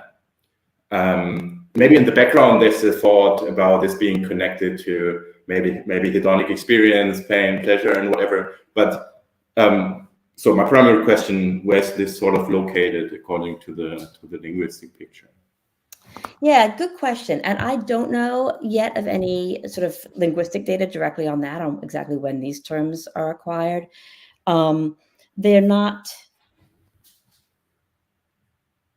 obviously grammatical metaphors, although once you start talking about the good and the good for man, right, as Aristotle does, course guard, then you're heavily into that territory.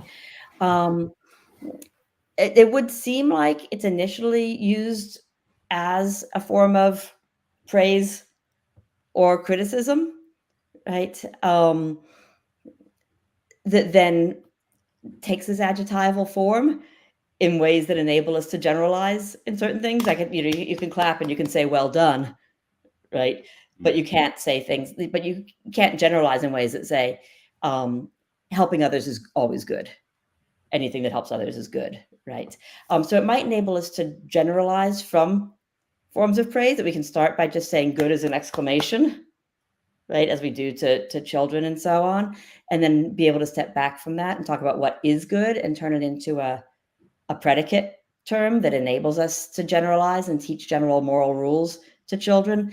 That's a little speculative, because like I say, I haven't seen their actual data on when this comes in. Another interesting set of questions is when this kind of generic term good comes in versus really specific terms like nice, selfish, mean, right? And someone I was talking to when I gave this talk had some data that the sort of thick terms come first, that, preschool teachers and so on. I think she'd been a preschool teacher. It's like, okay, we learned to start with these terms. That's what the kids get first, which is also interesting because those seem to have some descriptive content mixed in with the praise or blame content. Cool, thanks. Yeah, I'd like to know more about it. See if I can find anything. All right, so we have another question from Rodrigo. Please, Rodrigo. Hi. I think you're muted. Thank you. It was a great talk. I have just a follow-up question based on what Yannick just asked you concerning moral emotions and moral feelings. I wish to know what is their place in your perspective. It seemed that, according to your view, we could still express moral emotions and moral feelings by means of moral sentences. Is that so? You still acknowledge their existence, and do they play a role on your metaphysical, or at least on your view about moral discourse? Yeah, that's a great question. And I hadn't really thought much about this before, because I kind of came in from the language angle and from the modality angle, which isn't so tied up with feelings, right? Yeah, I think here's a couple things I can think of to say. One is, as you were just suggesting, that you can see these as being expressed in the original expressive functions of really basic proto-moral discourse. If we say, boo murder, right? Or what those kids did to the cat was disgusting, or whatever, right? So we can certainly see them finding expression in the original expressive functions that then can still get turned into sentences that then we can reason with in ways that we can't with just expressive phrases like boo murder, right? Then we can say murder is wrong. If murder is wrong, then getting someone to murder is wrong, and so on.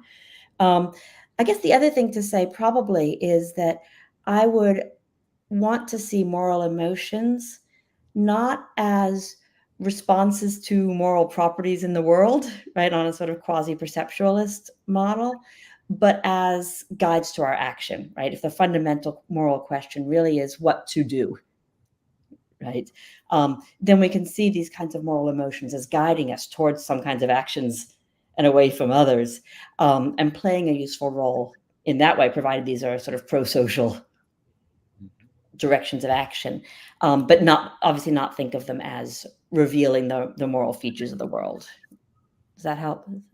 Yeah, it helps a lot. Thank you. All right, so we still have time for an extra question if somebody has anything to say or ask. I think we have something here from... Yes, Beatriz, please. Thank you so much for your talk. That was really interesting. I have sort of a curiosity. I don't know if it applies so well to what you've been saying, but I'll give it a shot.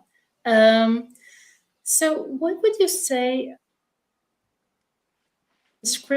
descriptions that sort of seem to already encompass moral evaluation? It seems to me that often we don't have to say that murder is wrong. When we say murder, we are already saying that it's wrong, right? We already, it involves an evaluation. So often when we talk about what other people do, we seem to already be implying some sort of virtue or vice in it. If I say that was rude, I'm already saying something like that. So I wonder if that fits in the modalities, if that would help us access. I often think that that might help us access what are those first ideas about morality, like torturing babies is wrong. The mere idea of torture is already evaluatively wrong. So I wonder if you have something to say about that. Yeah, only a little bit. And again, I wish I had more and knew more of the sort of data on when these kinds of terms are required. But these terms seem interesting, these kind of thick moral terms, because they seem to have at least partly descriptive entry rules, but prescriptive and attitudinal exit rules, right? So that they sort of enjoin us to take they describe a behavior and enjoin us to take a certain attitude towards it at the same time. And I think some of the really recent work in systemic functional linguistics has tried to take on board not just these general questions about like the mood or modal system, but about these kinds of lexical items, as they put it, right? That in this case carry two functions at once already. And then it wouldn't be surprising if we started from there, because it's easiest to teach kids. We naturally teach kids language in a context where we can have joint attention and point at something, right? And so because rudeness, torture, etc., have some observable features, it's much easier, I think, to introduce children to the use of those terms, but then combined with a prescription, right, to disdain it or to criticize it or to not do it, right, or all of these. So something along those lines is what I'd fumble for. Does that reach what you were thinking of? Yes, thank you. And it's another good reminder, right, that these moral terms are just really complicated, and different ones might serve different total sets of functions. So the whole, like, what function does moral discourse serve question just in a way makes things look too simple when we have to really look in much more fine-grained detail. Well, I guess we've reached our limit in terms of time. So thank you very much, Professor Amie Thomasson, for your presentation, and everybody for the questions. Thank you for the answers. And we're going to proceed to our next presentation by Beatriz. And so please, Rhamon, could you promote her to our screen and promote her presentation as well? So Beatriz is going to talk about the epistemic condition for moral responsibility, an idealization of the social structure. Beatriz Sorrentino is professor at UFMT, the Federal University of Mato Grosso. Please, Beatriz, the floor is yours.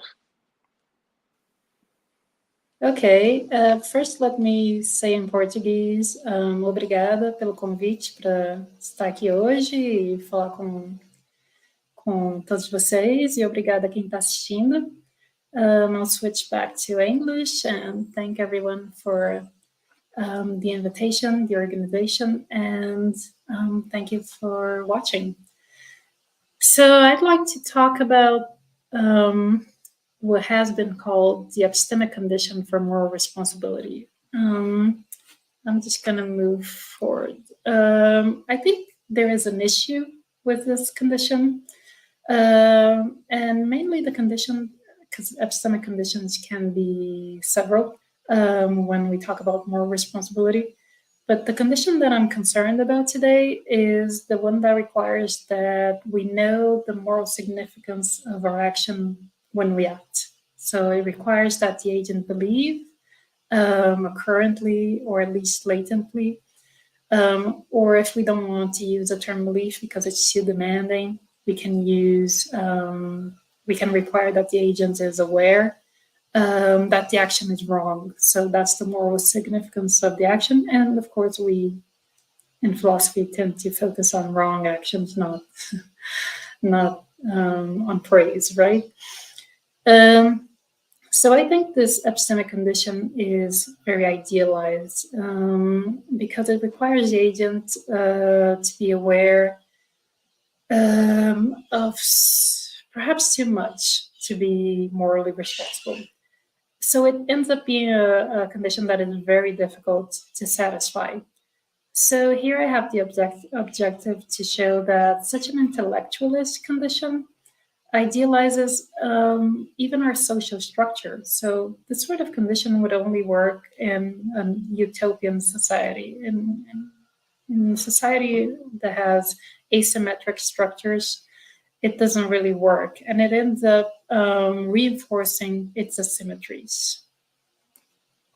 So the overview of the talk is that I will first present the epistemic condition, and then I will propose a sort of anti-intellectualist approach to discussing how we act and how we perceive agency in general, but mostly focused on the sense of agency. I want to talk also about the social structure. So I'll give an example about the asymmetry in the social structure based on gender. I think this criticism applies to many other asymmetrical issues we have in our society, but gender will be my example. I will present some evidence kind of briefly, and then I'll discuss a little bit what it means for the epistemic condition. I'll propose that we abandon this condition, and I'll propose an alternative. So a lot of the discussion about moral responsibility, if you've been following the literature, is focused on causal determinism and free will as conditions. Of course, there has been some change, especially after Peter Strawson's article, Freedom and Resentment. Even then, Michel Siuhia proposes that it's still, in general, idealized presentation of requirements for moral responsibility.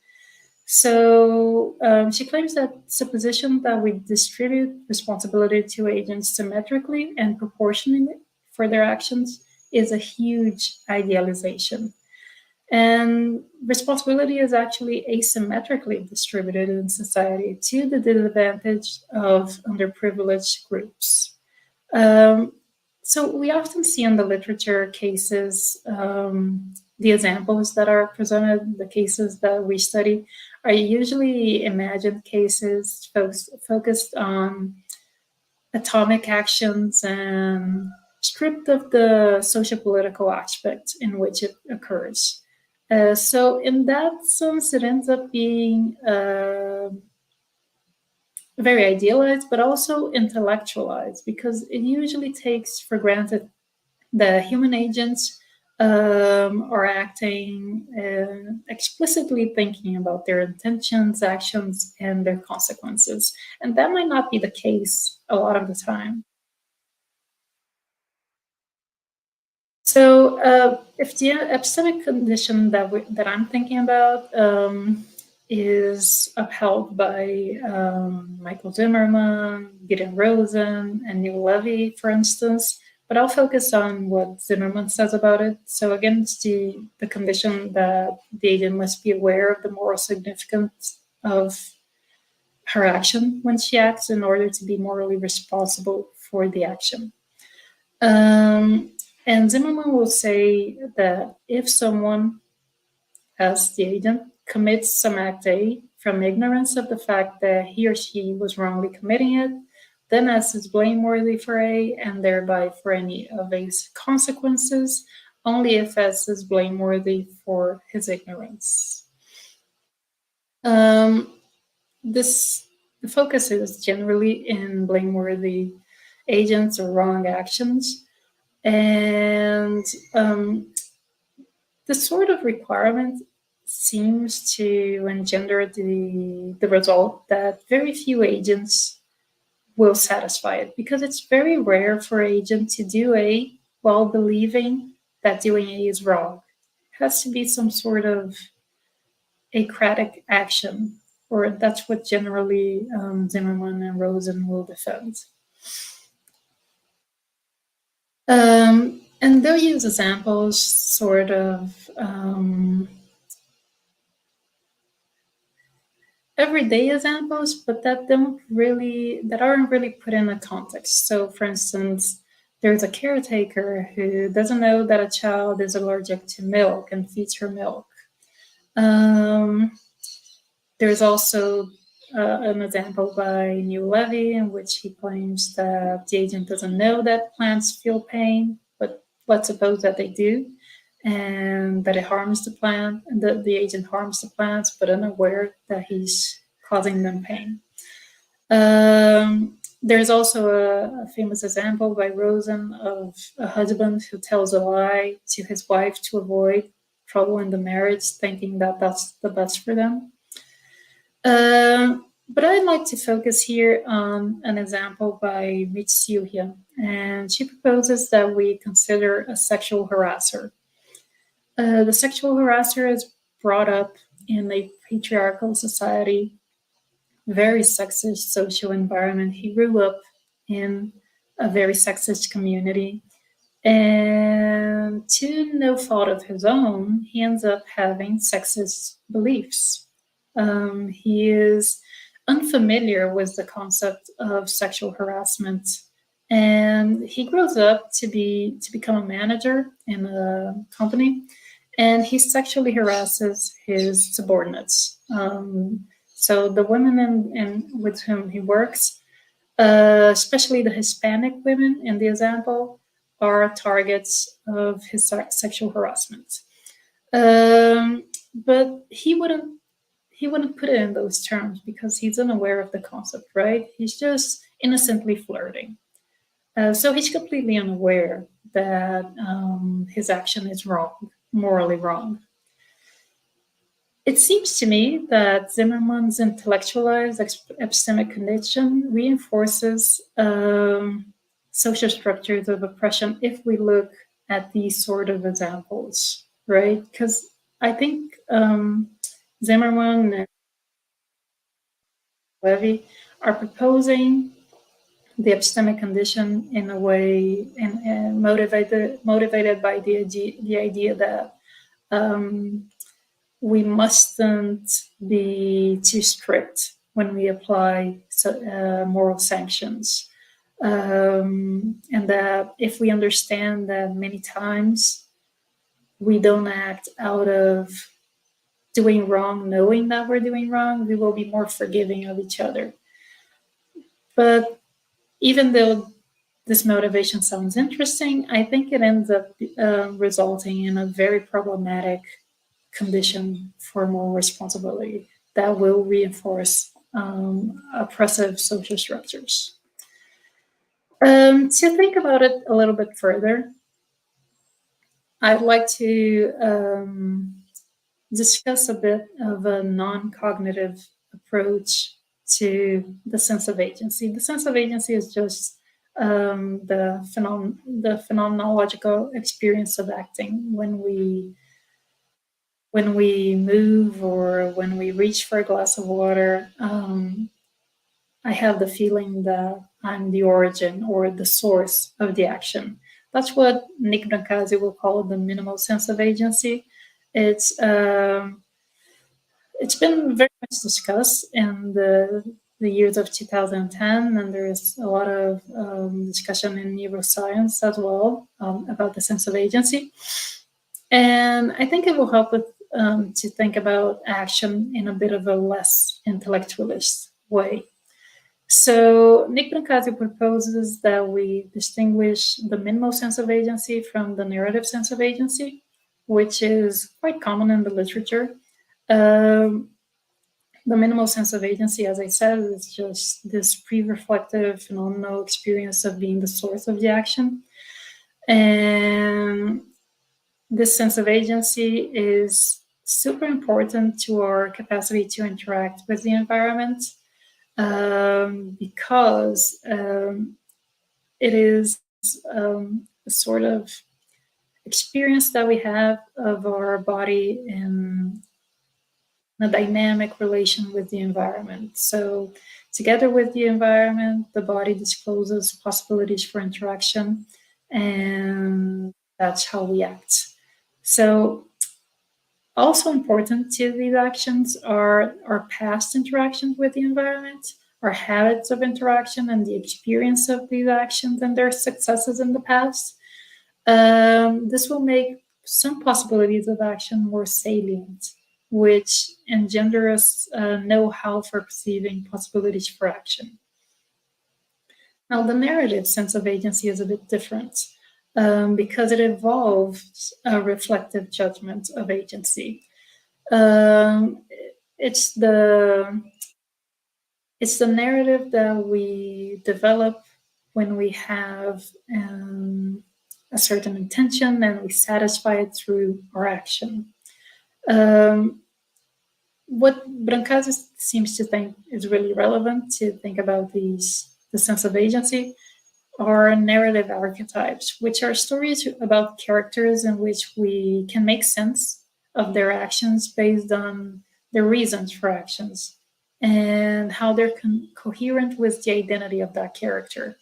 So it seems like we are exposed to a lot of these archetypes since a very young age. Think about fairy tale stories. And in these little stories, we will learn about the mother archetype or the witch archetype. And these help us create a sort of narrative about ourselves that will allow us to fit our actions that are in accordance with our identity into these archetypes. So these archetypes, they help guide us towards social success. So for instance, for women, the mother archetype tends to be very valued in our society. So we tend to be encouraged to act in accordance with this archetype, and we end up identifying a lot of times with the archetype and trying to fit the narrative of our actions into the archetype. So that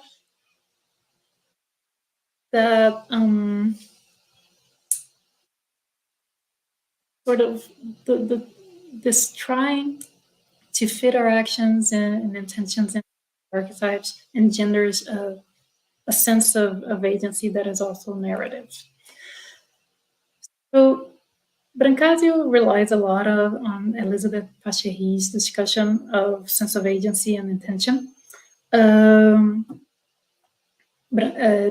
Elizabeth Pachery has a very important paper in which she maps the sense of agency to sense of agencies into intentions. So because the sense of agency is has been associated a lot to action specification processes. So the formation of an F intention, which is an intention for the future, will be associated to the narrative sense of agency, for instance. So intentions for the future are intentions that we cannot satisfy right now. We need some other smaller intentions or present intentions to be executed before we can satisfy a future intention. So when we have future intentions, we can map those onto narrative sense of agency. And the P intentions are intentions to act now, and they can be satisfied at the moment. They don't, and for Brancasio, these don't need to be contentful, though Pachahi is usually defending a tradition in which intentions are thought as contentful. Brancasio doesn't think they have to be, because we don't have to be conscious of all of our intentions to act at the moment. Actually, when we answer the door, when someone knocks at the door and we answer it, we don't have to be conscious of an intention to answer the door, even though we have the experience that we are acting purposefully. And also, Pachahi postulates the motor intentions, but we don't need to focus on them here for this discussion. Brancasio also thinks that future intentions do not have to be contentful. That means we don't have to be aware of our future intentions, which is a little bit trickier to explain. But basically what she means is that when we repeat enough present intention in similar situations, it can engender an implicit future intention without the need for deliberation. So it can become something like an implicit rule that we aren't conscious of. For instance, if I get up every morning and when I'm about to start work, I check my to-do list and I sort of adjust it to what I did yesterday and what I still need to do today. I can start doing that every day because the list is right next to the computer. And I don't need to actually formulate the rule, well, I'll check my to-do list every day and adjust it according to what I need to do. I just do it regularly to the point that it becomes somewhat of a rule, a policy that I follow every day. So she believes that future intentions can be non-content or implicit rules, which goes together with what goes next, which is Brancasio's defense that we follow a lot of gender norms, and these affect our sense of agency. So gender norms are usually understood as patterns of perception, behavior, and thought that offer a script for how we act, or even of what we expect that other people will do. And they're generally thought that following gender norms will guarantee free labor to the privileged group. And these gender norms are ascribed to us based on bodily markers that will ascribe to us a social role, so female or male. It's easy to see how the normative sense of agency will fit in together with gender norms, and how the gender norms will shape our narrative sense of agency, because we tend to identify with a gender. That's what we are encouraged to do when these roles are assigned to us. And that motivates action, and that is coherent with the gender archetypes as a means to social success, right? So we play our social role. And so gender ends up implicitly affecting our habits, because our intentions and the repetition of these intentions, which are consistent with what the gender ascribed to us, demands that we do, must agree with our gender norms, and our plans as well must agree with our gender identity. So our intentions must end up following the gender norms. So it's easy to see how gender norms might affect a narrative sense of agency. It's not so obvious how it might affect the minimal sense of agency, but Brancasio tells us that it does, because it affects our intentions. So it will lead us to forming habits that are in accordance with gender, as I just said. So the habituation of action will pre-reflectively limit the possibilities for interaction in a certain environment.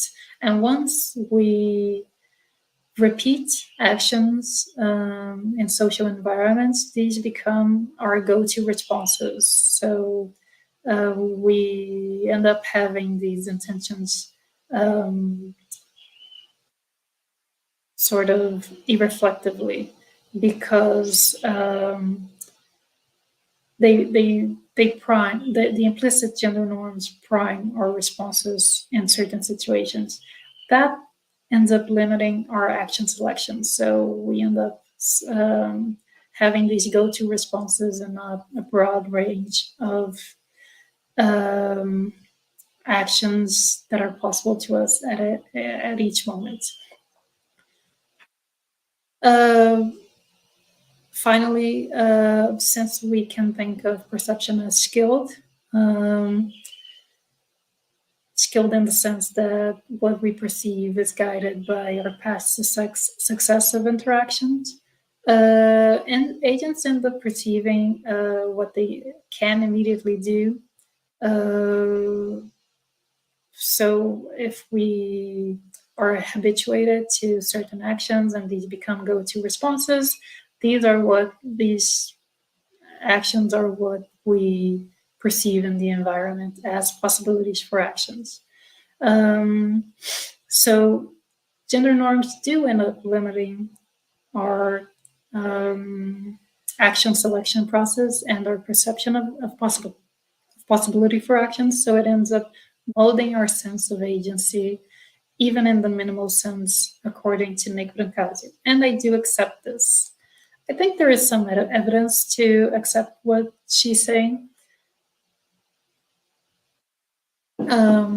For instance, if we look at experiments that are that discuss options for actions and the sense of agency, we will see that when there are more possibilities available to the agent. So, for instance, these experiments usually occur in a very limited environment, but if you have the option to press more buttons, for instance, 7 buttons instead of 2 or instead of 1,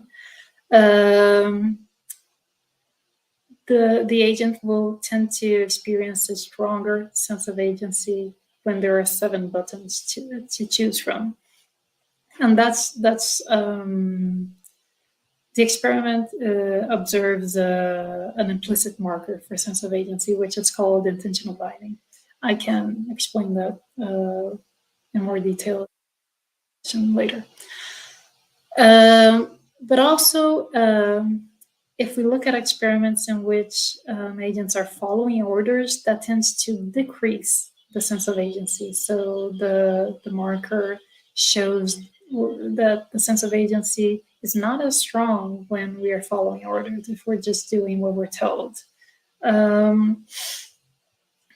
But I think that a really interesting experiment shows that when we prime an action, so when the subject has to choose between, I don't know, 2 actions, left or right. Usually these are very limited options. If the choice is more fluid, if it's been primed, then the sense of agency is stronger. And I think that's an evidence for what Brancasi is saying. So because gender norms work as a sort of implicit prime for what to do. And I think that we could understand it in terms of these are situations in which we choose fluidly what to do because we sort of know what to do. No here is just metaphorical because these are irreflective choices that we make. Another interesting proposal is when we think about gender affordances in domestic labor. So I think this also helps us accept that perception of possibility of action is gendered. So McClelland and Sliwa have this hypothesis that women perceive penning domestic work as requiring action, while men do not. They try to formulate the hypothesis to explain two phenomena, which is women shouldering the lion's share of domestic work, but also not just that. The curious part is that most men don't seem to realize that women are doing that. They seem to sometimes even think that they share equally the work, or sometimes even that they do more of the work. So it does seem that gender norms habituate women to domestic labor, making certain actions salient to them in the environment, but not to men. So women will walk by a sink full of dishes and they will see that, they will perceive it as washable, as something that needs washing. Well, it's not that men don't see the sink full of dishes, they just don't see it as requiring action, or don't see it as requiring action as urgently. And this has to do with, of course, gender roles in society. There's this funny Twitter tweet that I added that says that my friend and her husband lived in an apartment that had a soap dispenser installed on the other edge of the kitchen sink. When they moved out after 2 years, he marveled at her. It's amazing how the dispenser never ran out of soap in all this time. So women's work is truly invisible. So just to support a bit what the hypothesis is saying, someone might ask, but do women really do the majority of the work? Maybe they don't, and that's why men don't perceive that women are doing the majority of the work. And here is just a research done by Brazilian Senate and discussing household labor. And these are the amount of hours put in by women and men in each region of Brazil. The red one is for women, the blue one for men. And clearly women are doing about 2 times more per week than men. Another interesting data is what happened in 2020, the second semester in academia. This graph shows that women's publication took a big hit. They stopped publishing as much as they were in the past years. This is usually associated to the increase in household work, so domestic labor, specifically caring for people who fell sick and helping children with online school. This is in Brazil, but there's data for other. This is a general data for I think, biological sciences, so how women's productivity fell more than men.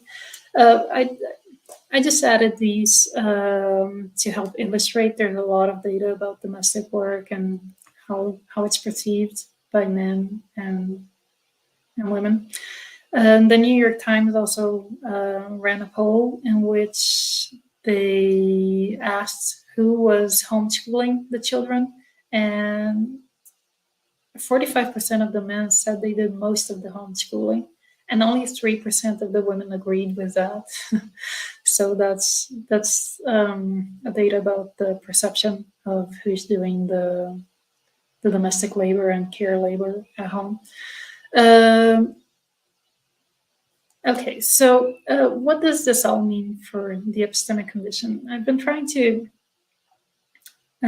add some evidence to show that perception of possibility for action is gendered in the past slides.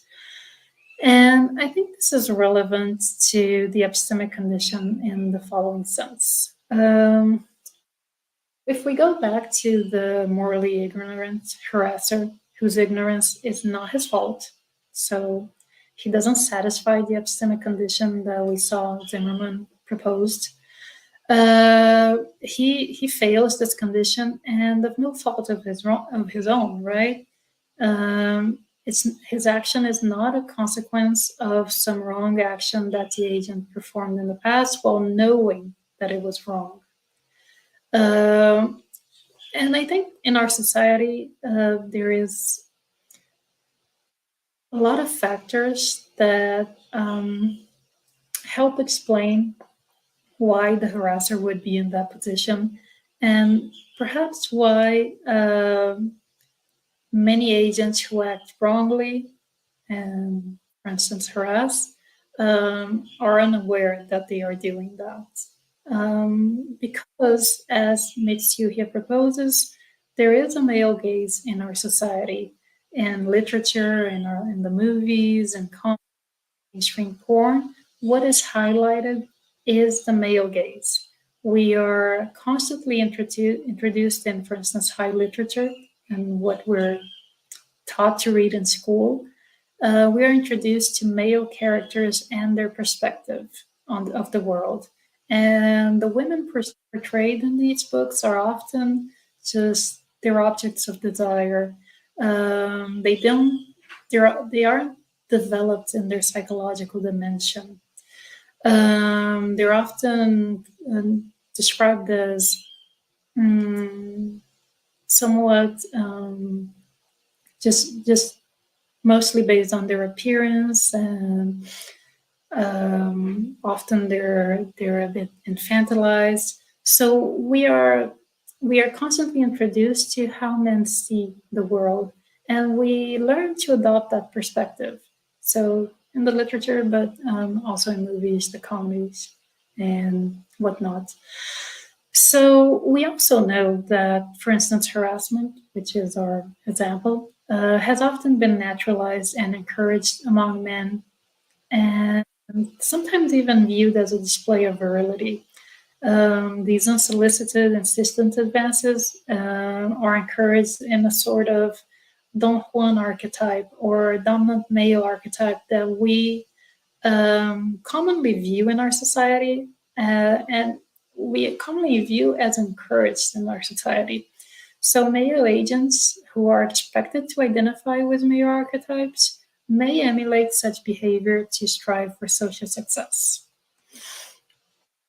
And as Brancasio has defended, habituation may limit action selection and make the possibility for such action in certain environments salient to the agents. For instance, we can think of catcalling.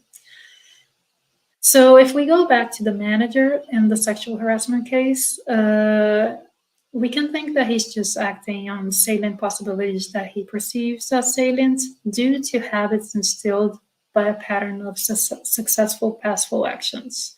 the perception of possibility of action as salient, as well as the narrative archetype, are the opposite of a moral prohibition. So if the agent is not told that the action is wrong before he acts, or if he just has to think for himself, like critically analyze his actions, for instance, critically analyze gender and gender norms in order to realize that the action is wrong, we end up having a bar that is too high, right? Agents probably won't do all that work before they act, and it seems a bit demanding to expect that they do. So if we can only hold accountable an agent who is aware that their action is morally wrong, the harasser does not satisfy that condition. And it gets worse, I think, because often gender norms make salient to men possibilities for action that disadvantage women, and it often makes salient to women possibilities for action that advantage men, such as domestic labor. So without critical reflection, everyday routine actions lead to harming and disadvantaging women. Of course, not all actions, but there are many actions that end up having this effect. So some of these actions are even morally wrong. For instance, harassment.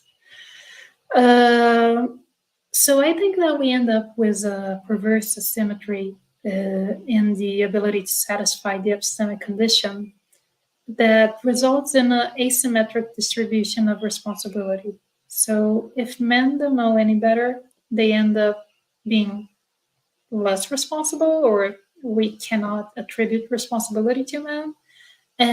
While women who are taught and encouraged to care for others, they end up satisfying the epistemic condition much more easily. And so we're distributing responsibility to them in a much easier way because they satisfy the epistemic condition while men do not. I think that's a problem, and we must give up the epistemic condition for that reason, because it creates this arbitrary asymmetries. I think that we should adopt a less demanding condition. So some descriptions of action already encompass a moral evaluation. When we say an agent sexually harassed someone, I think that already encompasses moral evaluation, because sexual harassment is that sort of term that is not only descriptive of facts that happen, but also encompasses in a moral evaluation. But the harasser himself, he won't describe his action in that way. His description of action will probably not encompass a moral dimension, or at least not that moral evaluation. He will say things like, "Oh, I didn't know that what I was doing was wrong," or "I was only flirting and generously offering the women the possibility of being on my good side," right?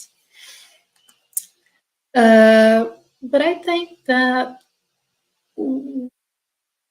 back to Elizabeth Anscombe, when she says that the circumstances and the immediate facts about the means you are choosing to your ends dictate the description of your intention you must admit. So the agent doesn't really get to cherry pick which was his intention or which description of the action was intentional, because coercing subordinates to reciprocate sexual advances is a description of action that is already too close to his own description of action, to the facts, right, to the circumstances. So I think the agent is forced to accept this description of action as harassment, sexual harassment, especially because he is not ignorant of the circumstances. He's not ignorant of the fact that he's the manager, and that the subordinates are not really able to say whatever they like to him. So I think he will have to admit, and we should say, that he does what he does, whatever he calls it. If he calls it sexual harassment or not, we should call it by its name. And we need to take into account that he is aware of the aspects of the action that are morally significant, even if he is unaware of the moral significance. So the fact that he is the manager and that he is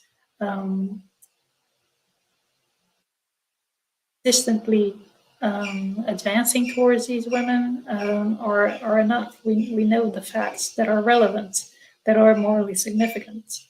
So I think this is enough, and we don't need to appeal. So that's what I had for today, and thank you. Thank you, Beatriz. Consegue me ouvir? Uh-huh.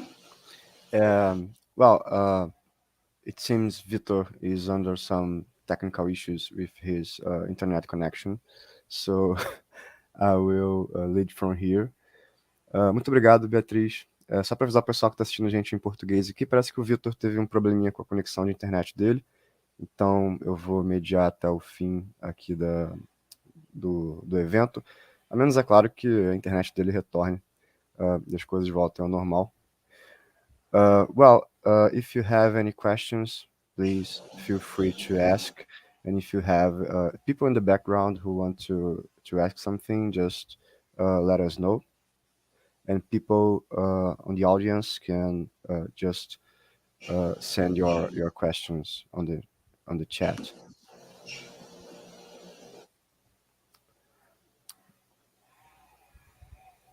Okay, Rodrigo Gouvea has a question, then Yannick will follow this order. Rodrigo, please. Oh, hello. Thank you, Beatriz. It was a very interesting talk, full of data, very important data. My question has to do with the alternative that you presented. I'm just recently teaching a seminar to my students based on Ian Hacking's Rewriting the Soul, and there is a chapter there in which he speaks of the possibility of redescribing actions with new descriptions, the descriptions that weren't available for the people at the time that the actions occurred. And he speaks of very awful kinds of actions, such as sexual abuse and so on, and child abuse. And it seemed to me that in a sense something similar, not exactly similar, but something like that occurred in the case of the sexual harasser that you were presenting to us. You said that he didn't have the concept or the description, but still he would be aware of the aspects of the action that are morally significant. I would agree. It seems to me that in this case, he must be aware of the aspects of the action that are morally significant, and this is enough. But I wonder if we aren't dealing here with a case in which, well, maybe he didn't have the words, but in a sense he had the concept, and this would also be compatible with an intellectualist perspective, in which, well, he can see that this was wrong, even though he could not apply the words in this way. In a sense, being aware of the moral significant aspects of the actions is already a recognition, and by these I mean, well, some sort of characterization by means of a concept of something that he did. I'm trying to make a defense of a cognitivist or intellectualist perspective that is not based on words, but still there is a representation there. Thank you again for the talk. I mean, I think that's possible. I like that sort of reasoning that we do end up actually being somewhat that's wrong. So yeah, I could even agree with you. I think, however, that philosophers such as Zimmerman, Rosen, Neil Levy to concede more to the agents. They tend to. So if you go through the papers, they'll accept that perpetrators of all sorts of absurd actions, awful actions, might be fully ignorant that what they're doing is wrong. So I think there's a paper by Zimmerman in which he talks about the new Nazi and how he was brought up in that society with those values. So he believes that his actions are actually good. So he goes on behaving as a neo-Nazi. I can see Zimmerman and perhaps Rosen saying something like, "Yeah, maybe the harasser knew, but I can see that the harasser, that I can imagine a harasser that doesn't know, that is completely unaware that what he's doing isn't wrong. Maybe he thinks that women like that kind of attention, you know? Maybe he's thinking, well, I'm offering them an advancement in their career, you know? I'm giving them an opportunity here. I'm a great guy. And I don't know, maybe it's not even that huge a leap because there do seem to be some harassment cases we read about that go in that direction, right? So if we really take the harasser at his word that he does not believe at all, has no clue that that is wrong, he's just behaving the way boys would, let's say. Boys will be the boys, he'll say. If we take him at his word, then I think the epistemic condition really does get him off the hook. And that's what I'm concerned about. I'm thinking, wait, there's something wrong here. This epistemic condition lets a lot of perpetrators fall through the cracks. And we don't want that. We want to hold them accountable. So how do we do that? And I think the non-cognitivist approach will help us do that. It will help us realize how even in the way we interact with the environment, irreflectively involves social norms and involves benefiting from social norms if we're in privileged groups, and involves being disadvantaged by social norms when you're in underprivileged groups. So I think there's something there that we can look into, and I think we could even advance a bit the discussion about the epistemic condition and the harms of emphasizing social oppression if we retain it. So that's the direction that I was trying to go. But thanks for your question. Well, okay, now we'll move on to Yannick's question. Yannick, please, feel free to ask. Hey, thanks, very cool talk. I really like this move of constructing like sort of a normative argument to choose between concepts or theories of responsibility. I really like that, to sort of evaluate those theories for their more consequences. Now, my question. So what do you think about like more refined versions of the epistemic condition?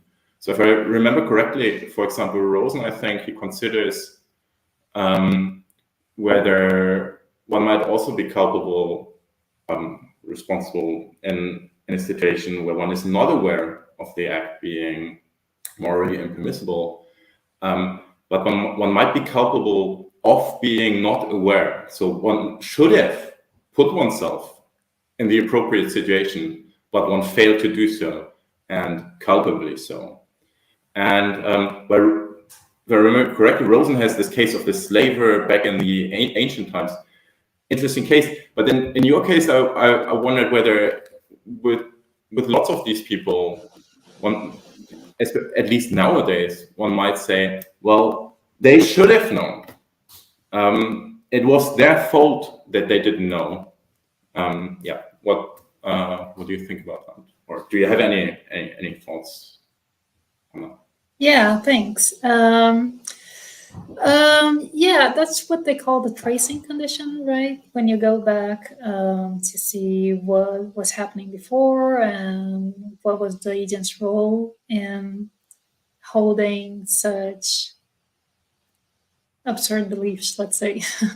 So, yeah, not only Rosen, I think Zimmerman has a tracing condition as well. And that showed up in one of the first slides when Zimmerman puts the condition in terms of, well, if the agent is unaware and hasn't done anything to put himself in the condition of being unaware, then he doesn't satisfy the epistemic condition.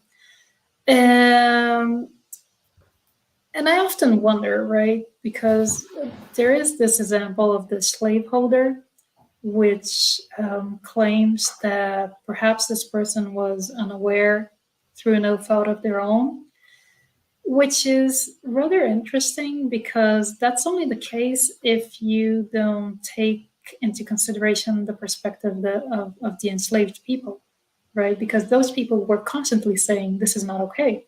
So was this person really unaware and unable to become aware?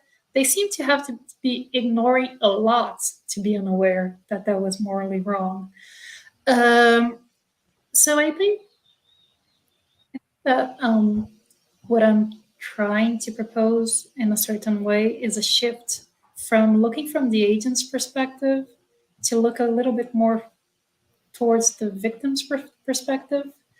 But going back to your question, I do think that the harasser would have a very hard time saying, I'm completely unaware of this and I don't have this concept nowadays.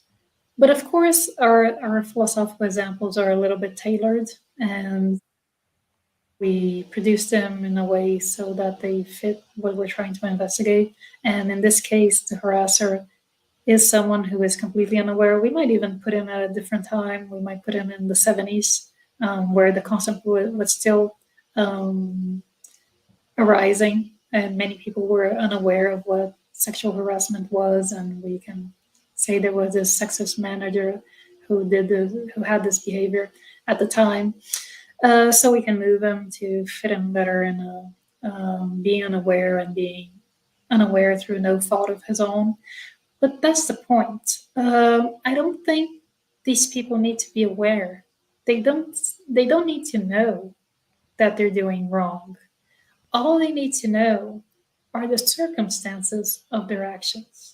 I'm questioning exactly the supposition that we need to know that we are acting wrongly in order to be morally responsible for our action. We do not need to be aware of the moral significance of our actions, because if we need to be aware of the moral significance of our action in order to be morally responsible, there are a lot of agents who are not aware of the significance of their action and will fall through the cracks. So what I'm saying is that expecting that we know and that we are aware of the significance is embracing a picture, a very cognitive, a very intellectualist picture of what action is. And if we adopt a different picture, one in which our actions are dynamic with the environment, and we don't have to be constantly thinking about what we're doing, having conscious intentions. If we adopt this enactivist approach that Nick Brancasi was proposing for us, then agents aren't aware or not aware of what they're doing, and that's not so relevant. I mean, they can be aware, but it's not so relevant if they are aware or unaware, because their interaction will reinforce habits that will help them perceive actions. And these habits will be molded by our social norms. And these social norms in themselves are harming people, right? So when we act in accordance with these social norms, when we are reinforcing these social norms, we are acting wrongly, whether we know it or not. So what I'm saying is that even if the agents aren't aware, they're benefiting from these actions if they're from the privileged group, or they're being harmed by these actions if they're in the underprivileged groups. And we are allowed to say that this is wrong, whether the agent knows it or not. And the victim, mainly, is allowed to protest, whether the agent knows it or not. So in that sense, I think that we're looking a little bit more to, we're looking a little bit less towards the agent and a little bit more towards the victim. Yeah, I think I actually completely agree with almost everything you said. Thanks. Well, you're back, Vitor. Yes, I'm back. I don't know if you managed to ask my question. Oh no, No. you didn't ask. You can ask. Oh right. So sorry for this. I had a problem with my internet connection. So the question was, I'm trying to just play devil's advocate just to get you to say some things about this. The question is actually just to say that if we are assuming that the harasser in these situations you're describing doesn't know and isn't in the position to know that what he's doing is wrong, maybe holding him responsible is too strong a take. Maybe we should just say that he's not responsible, but rather that there's still something wrong going on, that we should focus on the social and institutional arrangements that allow or enable or afford this kind of behavior. And that's where we should be targeting our efforts, not on punishing or blaming him and all of that. I'm not saying this is my view, but that's maybe a natural response. Sure, yeah. Please feel free to play devil's advocate. I'm kind of looking for reactions. I think that would be the common reaction. It probably would be maybe Zimmerman's, maybe Rosen's reaction. But again,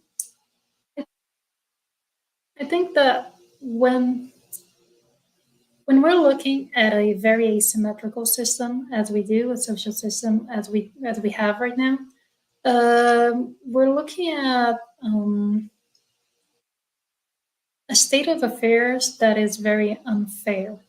So when we say we shouldn't punish the agent, what we're worried about is desert, right? Does he deserve to be punished? He doesn't know, poor thing, poor baby. But if we look at the social system that we're in, it is a very asymmetrical one. So inherently a very unfair one. So unfairness is already in the system. We are already in a situation where someone is going to be harmed, someone is going to get what they don't deserve. And for some reason, we tend to think that that cannot be the agent, that that has to be the victim. I don't see why. I think that if we are in this unfair asymmetric system, if we hold the agent accountable, and he is accountable for an action that he performed because he is in a privileged group that allows him to perceive this possibility of action as just doable, then holding him accountable, even if some people might think is unfair, might even a little bit more the system. Way more than if we let him loose, because then we take the asymmetrical system and we make it even more asymmetrical by never holding him accountable. And of course, I do agree that we should look at the system and that's what we should be correcting. But in the end, what is the system if not our actions that reinforce oppression? So it is exactly the action of the agent that is promoting this oppression. It is our actions that form the social tissue that in the end is asymmetrical and promotes this sort of situation. So if we're not holding agents accountable for their actions when they reinforce the social structure, then we're just allowing it to continue. And I think that's, for instance, what Michiu here is proposing when she says that we shouldn't look at individual actions. We shouldn't look at atomic actions as an action by Beatriz, for instance.